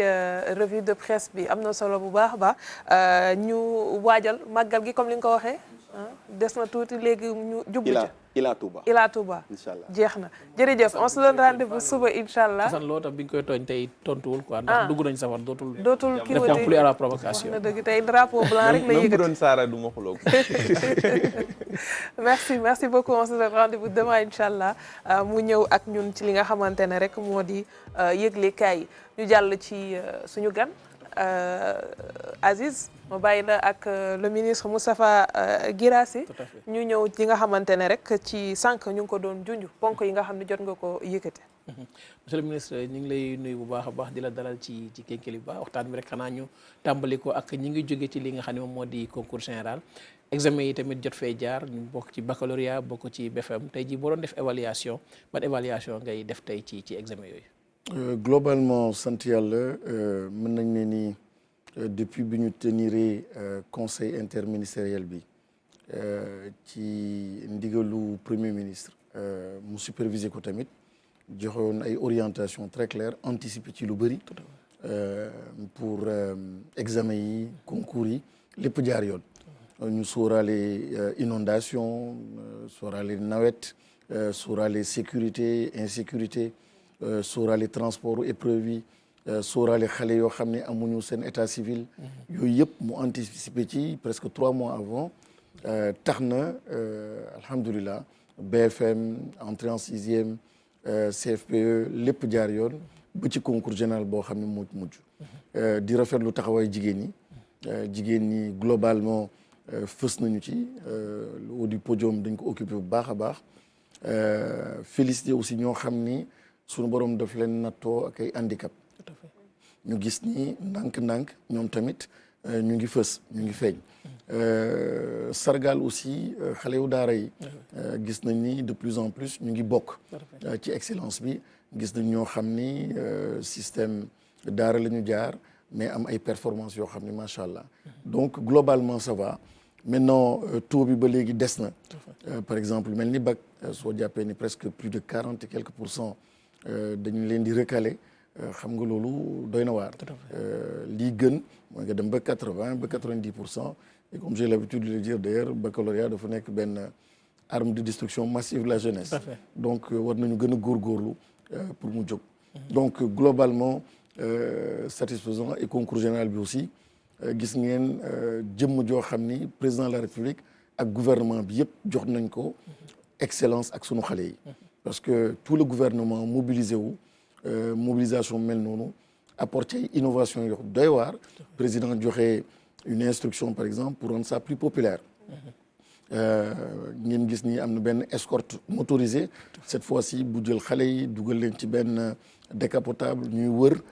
pour di saafoon technique ñi pour wane lan mooy excellence président wax leen tamit ni excellence dafa war a dugg ci agriculture dafa war a dugg ci ménage yi donc excellence sans impact du excellence donc war nañu góorgóorlu transformation bi mentalité yi mais ñëpp góorgóorlu pour excellence boobu am moo tax daraja bi ak fulla bi mu jox ko beneen innovation mooy après midi bi premier ministre toog ak xale yi di waxtaan et c'était vraiment une très belle journée pour le pays ak pour célébrer donc excellence. Alors dafa am lu am solo concours général buñ ci génnee dañuy gis ñi faral di am yenn yi en tout cas bu dee ci niveau bac lañ nekk ñu ngay xool naka la ñuy def pour dem extérieur dem jàngi est-ce que tey ak département bi nga jiite yéen a ngi ci ay jumtukaay wala ay matuwaay jël ko ngir ñu mën a am ay écoles yoo xam ne ay classe préparatoire la ñuy doon fii ci Sénégal mu permettre leen du soxla ngay bëgg chaque fois di dem biti réew pour yenn yi nga mën ko fa am mu nekk ci réew mi. waaw góorgóorlu lañ ci bu baax a baax tey ji enseignement supérieur am na ay classe préparatoire yoo xam ni surtout ci filière scientifique yi. xale yi soxlootuñu dem à l'étranger pour dugg ci classe préparatoire yooyu. li ci des nag mooy ñu gën a góorgóorlu ci wàllu par exemple tout ce qui est sciences économiques commerce loolu tamit ñu am ci ay écoles préparatoires. mais xam naa fa lu ñuy jëm déjà donc am na ay jéego yu am solo teg nañ ko mooy yi ma wax noonu ci filière scientifique yooyu et globalement le système est en train de s'organiser université yi ñoo ngi leen di redynamiser et aussi di leen territorialiser loolu yëpp dina tax xale yi mën a des fii et puis ñu mën leen accompagner dégg ngeen ci donc le ministre de l'enseignement supérieur orientation yu bees yoo xam ne ñu ngi koy jël donc globalement xam naa ak réforme yoo xam ni ñu ngi koy def pour améliorer orientation yi améliorer donc enseignement bi améliorer performance bi dina tax globalement aussi bien au niveau supérieur qu'au niveau secondaire élémentaire dinañu am de meilleurs résultats et au niveau aussi professionnel et technique. dispositif bi ngeen teg pour ñu récupérer diplôme les nouveaux bacheliers ndax mi ngi am engouement nit ñaa ngi ñëw pour au moins mën a récupérer seen diplôme à temps. waaw suivre ma ko tellement nag parce que xam nga office bac moom c'est le supérieur. Oui. mais démb am na benn xale boo xam ne ñëw na ma seet si ne ma dama war a dem parce que je dois prendre personnellement sama baccalauréat parce que waratuñu yónni kenn jël ko je pense que xale yaa ngi koy récupérer et c'est la période aussi hein pour mën a voyager pour mën a inscrire ci yenn école yenn université. Khady. waaw bon awma ay question quand même nag ci wàllum concours général bi mais am na ay question ci wàllu col beeg voile beeg muuraay beeg yooyu te xam naa loolu après lay doon. bien sûr Aziz oui. damay ñëwaat ci dañ koy faral muy dégg di wax lu bëri ci société éducative tey jii buñ ci sukkandikoo lañ la ñu war a changer contenu bi lay doon wala approche bi. société éducative maanaam daal na ci ñëpp jàpp na ci ñëpp bokk mooy daara yu ñu wax ni xale yoo xam ne suñuy doom lañu yàlla nattoo leen yenn feebar ñoo xam ni dëkk bële la ñu nekk sori lool nekk ci àll ba ñoo xam ne diine bii la ñu nekk ñoo xam ni lii la ñu gëm ñooñu ñëpp war nañu nekk ñoo xam ni ay xale lañu et dañu war a góorgóorlu tenant compte donc sunu éducation nationale sunu constitution état taxawaayam war na am obligation accompagner leen ñaareel bi aussi mooy ñi leen di yar mu bañ a nekk simplement l'enseignant ak école bi donc tey jii kilifa yi dañ ci war a bokk mag ñi dañu war a bokk jigéen ñi dañ ci war a bokk bàcc yéenu gox bokk ci sport bokk ci numérique bokk ci diine bokk ci loolu mooy tax aujourd'hui par exemple tout ce qui est lié à l'environnement aussi ñoo xam ni seen xam-xam màcc na ci mbirum environnement ñoo ñëpp tey jii war nañu manko dugg biir école accompagner en fait les enfants donc la société éducative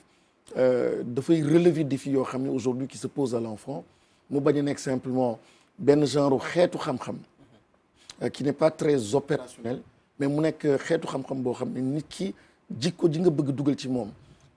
di nga mën a assuré wu ni dina ko am te loolu nag ni maam yi daan def mu nekkoon un modèle extraordinaire wante tubaab bi mu ñëwee indi na benn système boo xam ni ñëli yëpp dañu perdre seen légitimité donc ku daan bokk ci yar bokkatoo ci kuñ ci daan dugal xeeb nga sa bopp wala xeeb na boppam ba dootu ci bokk donc yooyu yëpp la ñu war a mobiliser waat mu nekk donc une société éducative mais reposer ko aussi ci benn socle de valeur ak sunu spiritualité ak tamit comprendre ni enjeu ak àdduna dafa am ni mu bindoo tey jii numérique intelligence artificielle ak tout ce qui est climat environnement xale bi soo tenir en compte éléments yooyu donc da nga koy pénaliser lourdement donc un ancrage très fort ci africanité mais un ancrage aussi très fort ci spiritualité parce que loolu mooy Sénégal mais aussi comprendre les enjeux et ci biir loolu nga yar ko école octobre lay ubbi est-ce que tey jii langue nationale dañ ko ci dugal à partir octobre wala waaw xam nga langue nationale sax commencé nañu dugg tout à fait léegi nag am na benn ay instructions yoo xam ne président joxe na ko dégg ngeen sax ni moom journée internationale de l'alphabétisation benn bés la au plan international mais Sénégal depuis 1975 dañ ko ramener à une semaine tellement c'est important mais le président a dit moom il veut passer à un mois mu nekk un mois boo xam ni qui porte sur l'alphabétisation donc c'est pour dire que langue nationale yi dañu am solo gis nañu sunu taux de scolarisation sunu taux d'alphabétisation ni faible na même su dee ci espace UEMOA ci yi gën a am solo la mais war nañu gën góorgóorlu pour relever ko donc ñoo ngi ciy liggéey dina am lancement boo xam ni populaire par rapport à l'introduction donc de ces langues nationales là mu gën a am jëmm donc une mise à l'échelle pour que mu nekk vraiment benn logique progressive donc de bilinguisme en nous appuyant donc sur les langues nationales. Khady Damo par rapport au port du voile parce que gis nañu ne école yu bëri dañuy tere li nga xamante ne mooy xale yi di muuru te loolu nag wax dëgg yàlla métti na torop ci xale yi waaw te gis nañ ne temps yi tamit premier ministre génn na wax bu am solo wax ne dañuy tere képp wenn école boo yëpp école yoo xamante ne dañuy tere loolu noonu léegi monsieur le ministre yan jéego ngeen di def ngeen war a def pour école yi mën ko respecter. waaw xam nga dama lay remercier ci question bi coow am na fii coow waruloon na lu may njëkk rek wax suma mbokk catholique yi chrétiens yi mën nañu dem bokk ci xaru tabaski gi comme niñ ko daan defee bokk ci fête musulmane yi comme niñ ko daan defee wax sumay mbokk jullit yi nañu dem jëli seen ngalax comme niñ ko daan defee Sénégal amul problème boobu amul bu ñu kenn indil problème bu ñu kenn indil ay premier ministre li mu wax dafa simple lool mooy premier article constitution moom moo ne Sénégal dafa nekk un pays laïque donc république laïque la état laïque la état laïque nag état da nga war a veiller te premier article boobu mooy ne sexe doo ko xool doo xool ethnie doo xool diine doo xool ethnie doo xool dara doo xool race Sénégal donc état dafa war a garantir loolu may rappeler ni conditions yi mooy premier ministre sensibilité état bu bees bi ak gouvernement bu bees bi dafa ñëw mooy innovation ma doon wax mu nekk ci digg bi jël benn xale boo xam ne laago mais excellente jël kenn koo xam ni mooy le jeune du Prytanée am keneen koo xam ni jeune fille de Guédiawaye am keneen koo xam ni un enfant des Daara donc mu nekk notre système scolaire à peu près kenn kii amoon laago posé question ne ko ah loolu leen def pour ñun mu tontu ko ne ko sunu bâtiment administratif yi sunu école yi ni ñu koy bindee sax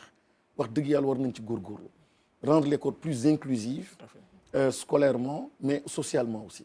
keneen ki tamit posé question ne ko ñun de on a l'impression que dañu exclure te gis ngeen drame bi am sax te xale boobu su posé question boobu te doomu Sénégal la comme yeneen xale wax dëgg yàlla am na droit poser question surtout que elle était à côté du premier ministre. Premier ministre tontu ni dañ leen war a protéger te obligation la pour état wax dëgg yàlla ñu accompagner leen c'est pas parce que da ngay muuru que dañ la war a génnee donc école yuy def yooyu waruñu ko def te dinañ ko tere ñu def ko tuddul jullit tuddul catholique tuddul dara li mu tudd mooy constitution ak responsabilité état. Le lendemain j'ai été surpris am benn presse boo xam ni du ma ko tudd ma gis la une tuddul sax excellence fetu excellence bi màggalul xale yi màggalul école mais li mu màggal titre bu mu def mooy premier ministre ba pare connecté ko donc à l'église. Franchement c'est pas un problème de religion c'était un problème de règlement intérieur constitution bi moo ko wax may rappeler simplement xëy na di ngeen ko gis aussi Maroc lu mel ni am na fa benn école française bu nekkoon sur le territoire marocain mais cour d'appel wu Maroc dafa condamné école boobu parce que école bi dafa ne ni xale bi dafay porter voile ñu dàq ko mais dañu juger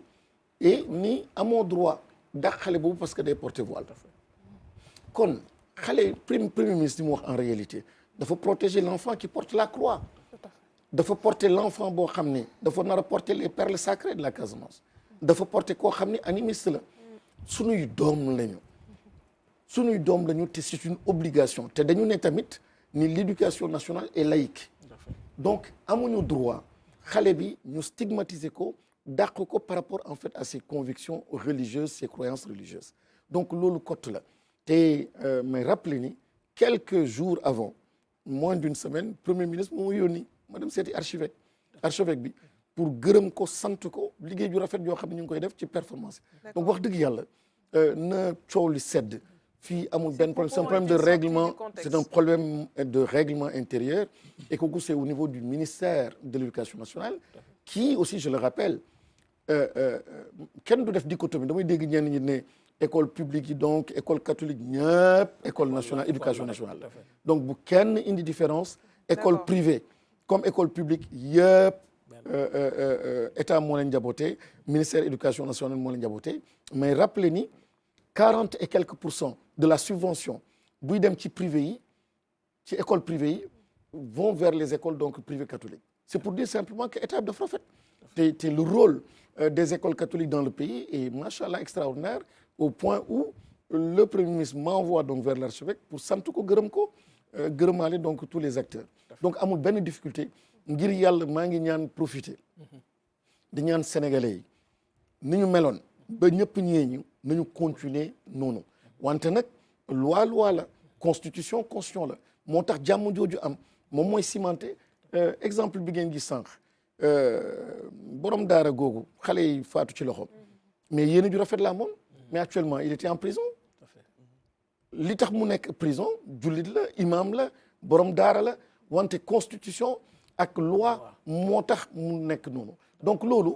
jullit du génn dina ni déedéet lu tax ñu kii ko et cetera donc constitution dañ koy comprendre elle est au-dessus de tout moom moo ñuy protéger moo ñuy aar nañu comprendre noonu mbir bi et puis dépasser donc la chose. Assane. Ministre bi wax nga ko léegi ci sa njëlbeenu tontu muy lu jëm ci école yi nga xam ne ñu ngi leen di wax franco-arabe en général te ñu def ay jaloore yu rëy ci concours général bi aussi ak ci bac bi léegi ñooñu ñoom seen dugg ci système bi nan la demee parce que boo demee ci dëkk bu mel ni Touba nga xam ne amul école publique école privée yooyu xale yu bëri foofu la ñuy jàngee ñu gis ne jamono yi dafa commencé bëri ñoom tamit est-ce que ñooñu ñi ngi am ay subventions est-ce que ñoom am nañ même traitement que les écoles te bëgg naa lool ma dinaa ko laaj suma service communication ñu génnee sax vidéo entretien boo xam ne amoon naa ko ak archevêque loolu lañ ko doon wax ni daara yi ak communauté yi religieuse yi de façon générale war nañu mën a inspiré wu sax ci performance boo xam ne ñële parce que état du Sénégal ni mu bindoo am na cër joo xam ne jox na ko l'école catholique tel na dugg dans le système ba huilé ba jullit gi mooy jël doomam yóbbu ko donc dans l'école catholique donc les choses se passent très très bien maintenant c'est par rapport à cette question mais sooy gis nag côté bële dafa am retard mooy daara yi dañu am retard te dañ leen war a jàppale ñu rattraper donc le gap et gap boobu ni ñu koy rattraper mooy li président de la République wax mooy accélérer entre guillemets cadence bi pour que ñu bokk ci mooy déjà un projet de loi boo xam ni qui était en gestation depuis longtemps fan yii il y a une concertation avec les acteurs donc de ces communautés pour que rapidement ñu mën leen reconnaître statut bi et xale yooyu ñu mën a am aussi benn plan de carrière mais xale boo xam ni xam-xam nga jàng te mën nga mais finalement amoo benn chance de progresser aucune ouverture loolu tamit kenn waru ko nangu donc loolu président instruction yi la joxe dégg nga ko ci concours général donc effectivement disposition yi ñu ngi koy jël may rappeler te pour nit ci mu gën a leer pour dire importance constitution gis nga y a une semaine na ma baal bu baax a baax may nettali sax loolu fii doomu xalif de Touba sëñ Cheikh doomu bi mu jur kilifa la kilifa aada la kilifa diine la mais dafa ma ñëw seet si keroog ministère u éducation nationale ministre bi la seet si moom day bind ay téere ay manuel scolaire mu bind ay manuel scolaire yoo xam ni indi déposé ko lu ñuy wax INEAD maanaam moom mooy saytu manuel yi INEAD daf ko delloo ne ko au nom de la constitution au nom de règlement yi ak yenn principe dama bëgg nga defee ko nii ak nii ak nii mu jëlaat copie bi yóbbu ko defaraat ko conformément à l'esprit donc du ministère de l'éducation nationale indi waat ko jëbbalaat ko ministère bi ma saluer grandeur bi saluer humilité bi ma koy wax fii na ma jéggal nañu moom ñëpp jéggal aussi mais c'est simplement pour dire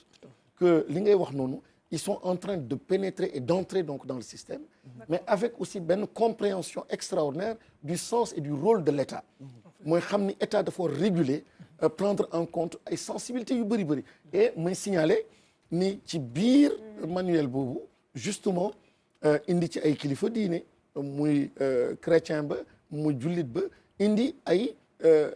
kilifa yoo xam ni lu am solo bañ a tënk mbir bi ci simplement espace boo xam ni du Baol ou du mouridisme mais simplement ubbi ko pour prendre en compte la diversité donc nos enfants. alors tey ndax mën nañu am ci xayma li ñu am ci daara ci réew mi ak itam ndax jotul ñu teg ay critères ni ñu koy tënkee yenn école classique yi nga xam ne ñoo fi ne daara tamit nga am ci loo wékku critères yi respecté ko balaa nga koy mën ubbi. am na solo trop moom la ñuy def comme liggéey projet de loi boobu may wax noonu on est en train de s'organiser et wax dëgg yàlla am na benn rencontre bu ñuy def ci turu premier ministre fan yële mooy communauté daara yëpp te maa ngi leen ci gërëm di leen sant bu baax kilifa diine yëpp yónnee yabal fa seeni kilifa ba démb bërki démb di dégg ngeen ñu tamit ñu yónni ñu Canaba yónni ñu aussi Ndiassane donc di continuer en fait visite yooyu auprès donc de ces chefs religieux donc daara yi ñu ngi organiser wu pour kan mooy daara kan moo dul daara parce que dafa am solo parce que suñuy doom la ñu war a protéger donc doo jël sa doom tamit yóbbu ko ci daara benn extrémiste jiite ko yàq xelam wala dugal ko benn genre islam boo xam ne du sunu lu ñu xamee ñun suñu islam donc yooyu yëpp war nañ ko saytu protéger ko te lu am solo la ouverture yu am solo la ay questions yu am solo la mais ñoo ngi ci te am jox nañu ndigal pour travailler donc rapidement ci auprès des communautés des daara pour mën a stabiliser organiser aussi et ñu bokk carrément donc dans le système. oui Assane. gis nañ ni commencé nañ ko sax ci concours général bi ak kër diine yi ngeen dem kenn ku leen jox ko kàddu. mu wax ci gën a ñaax xale yi c'est la première fois te dañu recevoir aussi ay instructions très fermes. nii dañu bëgg ci concours général bi c'est la première fois. daara yi xale yi ñëw. donc ñi réussiroon donc ci ay concours récital Coran ñoom ñëw fekkee ko parce que c'est aussi l'excellence qui est magnifiée. am question bi ma kii yoon duggoon nga ci léegi mooy njàngaleem suñu langue nationale yi ci école yi dafa langue nationale yi nag dafa bëri fi mu ne nii am nañ ci daanaka lu mat 20 yoo xam ne codifié nañ ko léegi nu muy demee ndax yëpp la ñuy yemale wala dañuy seet bi nga xam ne moo ci gën a xejji ñu defal ko lu ñuy wax discrimination positive pour comme ni ko yeneen réew yu bëri di defee. waaw loolu am na ñoo xam ne te vraiment maa ngi ciy profiter aussi di féliciter les acteurs du système éducatif là au Sénégal. J'ai été impressionné dama impressionné par xam-xam ak expertise boo xam ne Sénégal am na ko ci wàllu jàngale et vraiment le Sénégal est une référence dans le monde. Donc ci wàllu question langue nationale yooyu nous sommes entourés d'experts et aujourd'hui le président li mu ñu wax moom mooy mu nekk une large concertation. Donc aujourd'hui nous sommes en train d'impliquer universités experts yi donc au niveau du ministère au niveau central au niveau déconcentré mais ñëpp ñoo xam ne seen xam-xam màcc na ci pour que justement ces questions-là puissent être prises en charge. Maintenant am na ay langues yu ñu codifiées est-ce qu'il faut aller vers ces langues-là donc par zone ou bien benn langue mais liggéey yi dinañ ñu ko woon donc les travaux seront lancés très prochainement mais c'est une question donc qui est aussi sur la table et dinañ ko traiter ensemble. Une question, il répond en une minute. Donc benn contribution rek laay joxe parce que pare da nga doon wax ni léegi dañoo war a identifier déjà daara yi te monsieur le ministre sànq wax na fi benn phrase boo xamante ne dama ko capté phrase bu am importance toot l'excellence sans impact n'est pas excellence. Donc daara yi ñoom seen structure dañ ko war a xoolaat bu baax parce que comme ni nga waxee excellence sans impact n'est pas excellence. Donc ñoom ñi ngi ci excellence mais amuñu benn impact parce que amuñu benn structure boo xamante ne moom moo leen di gérer ñi nga xamante ne xale yi nga xamante ne faatu nañu foofu ñoom naka lañu def ba faatu foofu foog naa ne ñoom kese ñoom ñoo nekkoon ci néeg boobu kan moo leen foofu kan moo fa nekkoon ak ñoom parce que xale kenn du ko bàyyi moom kese nii dafa mag daf ko war a accompagner. Également tamit man benn proposition laay def mën nañu teg benn xamante ne numéro vert lay doon numéro vert boobu nga xamante ne nit ñi mën nañ ci woote ku am daara na woote ci numéro vert boobu mu ñëw ñu inscrire ko ñu identifier ko comme ça ñu mën ko accompagner. waaw li nga wax nii de le président wax mooy naqarlu situation xale yi moom le premier ministre wax te képp kuy sénégalais war nga naqarlu situation xale yi et organiser leen tabaxal leen donc ay daara moderne ñu nekk en sécurité. Et aussi le personnel nga jox leen personnel gis naa ñenn ñoo xam ne sax dañ daan kaas man j'ai reçu des gens au niveau du ministère qui me disent amu leen droit jël du personnel donc de la fonction publique yóbbu par exemple ci ay daara privé xam nga loolu bañ a comprendre la lan mooy rôle état donc état dafa war a taxaw jàppale leen ci subvention ci tabax ci personnel mais aussi ci ay recherche ci formation donc dëggal sa wax rek et ça recadre bien aussi l'esprit donc du Premier ministre ak discours boo xam ne moom la teniroon il y a quelques jours. Merci monsieur le ministre mais da ngay toog ak ñun parce que li ciy topp nii dina la intéressé itam Guddik Mboyo di livre boo xamante ne nii Lamine Mbaye moo ko bind. mais da ngeen may baal rek ma insister. ci ni wax ni lii xew yeneen dëkk problème yeneen dëkk la. mais Sénégal yàlla may nañu jàmm kon tenue ak comportement du benn feneen soo solee voile liñ ci teg mooy comportement ni islamiste nga da nga nar a bombarder da nga nar a teg benn bombe mais ñun xam nañ ni on a d'autres rapports à cela donc règlement intérieur dafa am solo li ma bëgg a jeexle règlement intérieur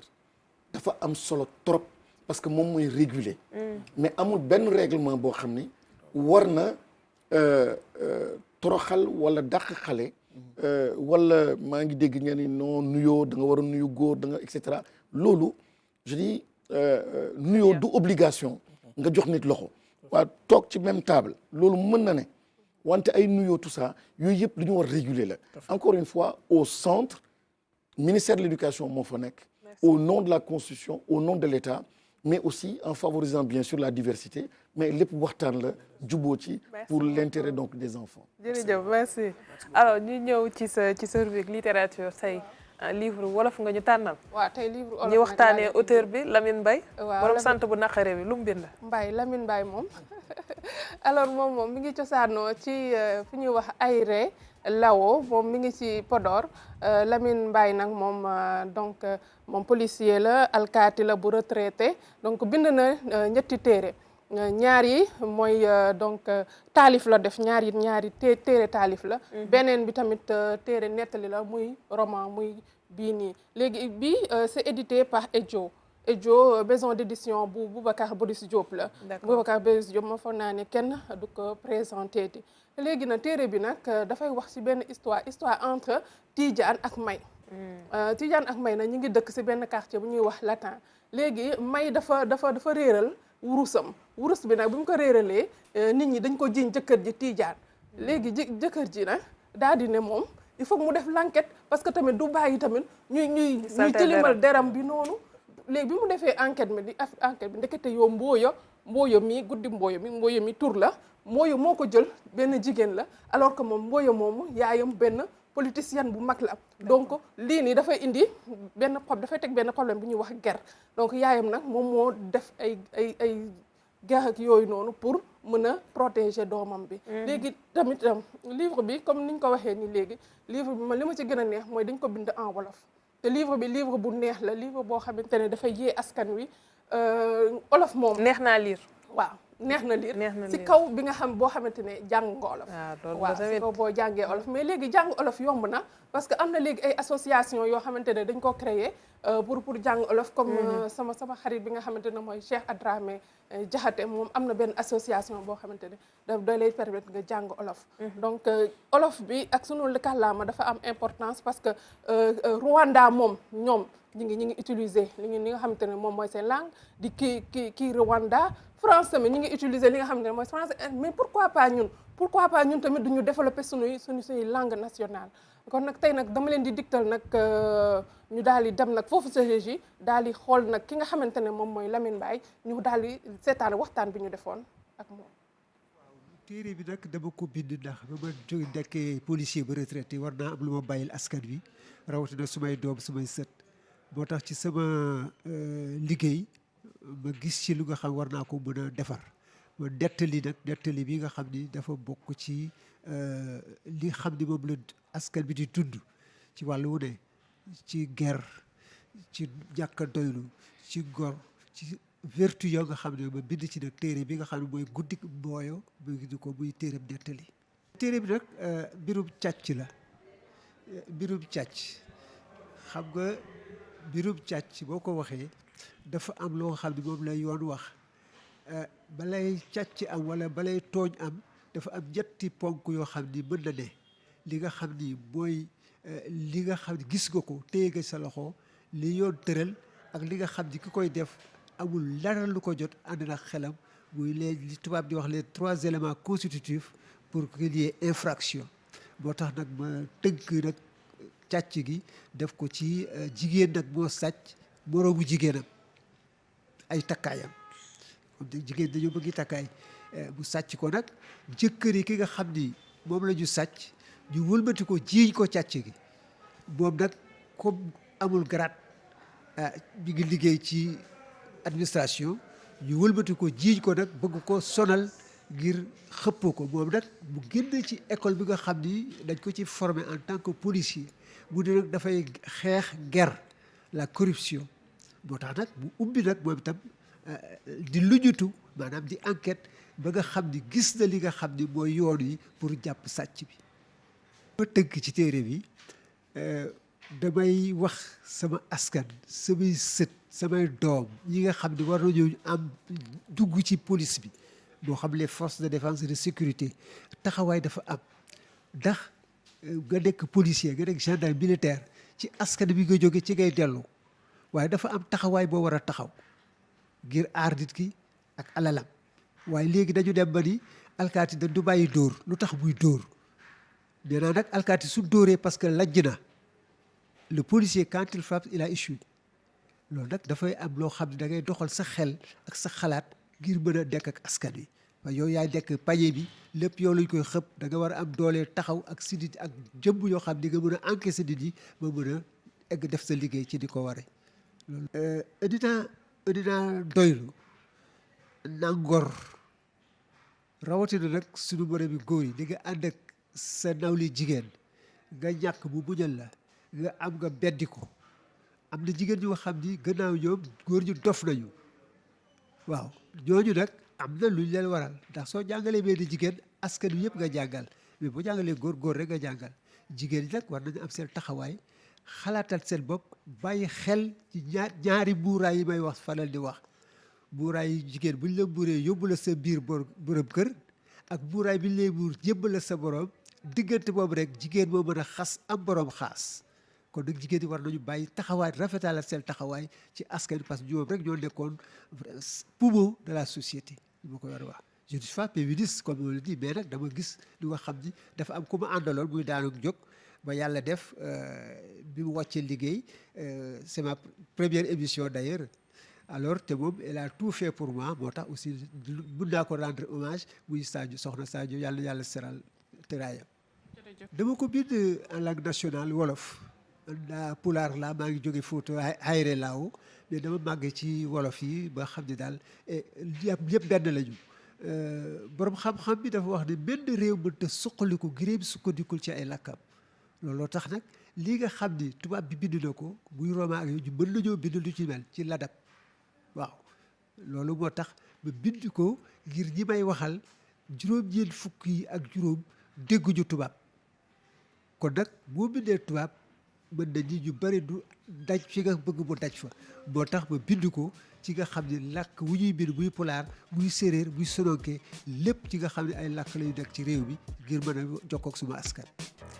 mu ngoog am na solo bu baax a baax yi nga xamante ne ni wax na ko monsieur le ministre juste en commentaire par rapport ak téere bi ak lam ci wax ci jàngat. lu bëri lañ ci jàng benn bi mooy langue nationale yi ñu ngi koy wax sànq. dafa am solo day renforcer la performance scolaire. di jàngal xale bi ci langue nationale am moom lañ doon wax sànq moom mooy importance su bilinguisme ci suñuy langue dina dimbali lu bëri te dina changer lu bëri te loolu incha allah ñu ngi ciy dox te c'est très heureux de voir que am na ñoo xam ne ñu ngi déjà di bind ay manuels au-delà même des manuels di bind ay ouvrages donc en langue nationale mais leen li moo jikko li ma dégg fii mooy doylu moom mooy dignité mooy résilience te amul benn succès boo xam ni su dee loolu nekkul base ba maanaam fleur bi ne va jamais éclore donc pour nit ki taaru pour nit ki am ndam pour nit ki jekk ñëpp ne waaw góor te ñoo ngi ci premier safar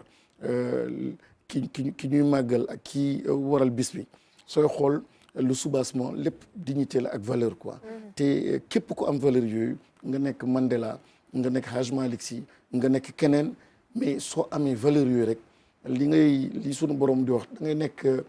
lieutenant ci kaw suuf da ngay jekk da ngay rafet donc lu rafet la et c'est l'éloge en fait et de la femme aussi nee na jigéen aussi moom mooy donc meññ civilisation et sunu ëllëg dépend grandement donc de attitude ak taxawaayu jigéen yi ger waaw wax na ko te neen nekk loo xam ne tamit war nañ ko xeex ci société même bu dee joxe na exemple moom secteur bu mu xam mooy bu mu nekk waaye tamit am na yoo xam ne des faits yu muy gis ci société bi tout à fait dafa nekk lu am solo yoo xam ne dañ koy war di xeex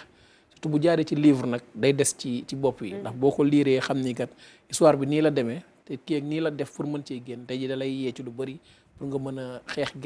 ger moom amul ci benn sens boo xam ni baax na fa muy ci tali beeg muy ci football beeg muy ci sport bi muy ci lépp loo xam ne nii ci société la nekk loolu xam dañ koo war a xeex saa su ne ba dindi ko ci suñu réew yi. oui Khady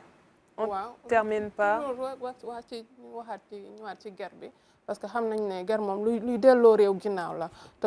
OFNAC moom mi ngi fi tamit pour di xeex li nga xamante ne mooy ger te président suñu président Bassirou Diomaye Faye son excellence moom def na temps yi nii benn déclaration de patrimoine lépp rek ci ngir xeex ger te tamit luy xeex ger dëgg-dëgg monsieur le ministre ñëw na ci mooy doylu nit ki dafa war a doylu comme am na benn chanteur lu mu wax benn woykat ku xeebul sa noos kenn du la dàq noos 100 francs noos 1000 francs noos kon na nit ñi ñëpp dañoo war a doylu te tamit dañoo war a tamit teel a ñaax xale yi tamit gune yi ci li nga xamante ne moom mooy doylu donc wax ne xale yi tamit vraiment gis nga ni ma lay poñee nii mais en tout cas maa ngi interpellé monsieur le ministre aussi maanaam li ñu war a sensibiliser xale yi ci wàllum doylu comme ça lu ko defee dinañu moytu bu baax li nga xamante ne moom mooy geex merci beaucoup Khady am na solo bu baax a baax li nga xamante ne indil nga ñu ko tey Aziz yow xam nga man dama lay. ci benn minute rek. waaw kay. waaw monsieur léegi mayoon naa la 30 tey xaw naa message bi ngay jox tey enseignants yi ak élèves yi ak surtout parents d'élèves yi tamit. defe naa li ngeen dugal nii comme thème guerre bi jikko yi tënk na lépp. mooy ministère de l'éducation nationale chantier bi ci gën a am solo fi ñu koy xaaree fi ñuy xaaree réew mi yëpp fi ñuy xaaree gouvernement bi sax lay wax. mooy réforme curriculaire yi mooy changement wu éducation nationale ak li ñuy jàngal xale yi. donc tout ce qui est sécurité routière war na fa dugg. tout ce qui est civisme fiscal war na fa dugg.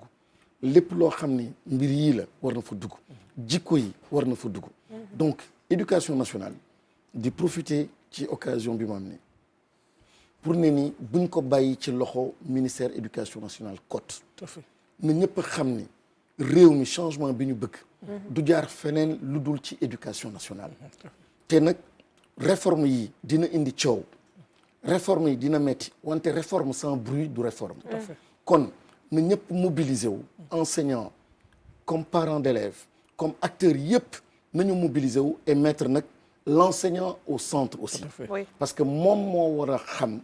moom moo war a motiver moom moo war a transmettre moom moo war a yar principalement et heureusement que le président de la République revient sur la centralité donc de l'enseignant kon mooy message bi may wax. merci di leen gërëm di leen sant bu baax jërëjëf. merci beaucoup moral ak éducation civique moom war nañu ko dugalaat bu baax ci kii. si ñu daan def moral boo xëyee da ngay def moral def éducation civique. fekkee fu ñu yëkkatee dara. yu bëri waaw yu bëri am na dégg naa ko aussi l'autre jour muy wax Assane bu yëkkatee question dugal ci enseignement religieux ci njàng mi. parce que jikko yi moom jàngale nañ ci yu bëri suñu kilifa diine yi jàngale nañ ci lu bëree bëri mais éducation nationale jëlu ko en compte. inchallah jërëjëf merci beaucoup monsieur Moustapha Guirassy kontaan nañu bu baax a baax bokkoon nag yow jotaay bi merci également Assane Sine jërëjëf sama xarit bi tey moom xam naa ne dañuy jaaree fii rek jubóo bàyyi naa de la tooñ comme yow da ngay delloo ko Abdou Aziz jërëjëf ñu doxante suba incha allah soxna Khady kontaan nañu jeeg waaw neex na torop li ñu indil tey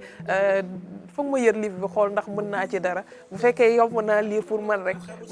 ma commencé ko alors di remercier également l'équipe technique Mahfouz à la tête ak ñi si jàpp yëpp jaa ngeen jëf on se donne rendez-vous suba incha allah ci beneen numéro. ku xebul sa noos kenn dàqu la noos ku xebul sa noos kenn dàqu la noos million noos 1000 francs noos uno noos fëgg jaay noos ku xebul sa noos kenn dàqu la noos ku xebul sa noos kenn dàqu la noos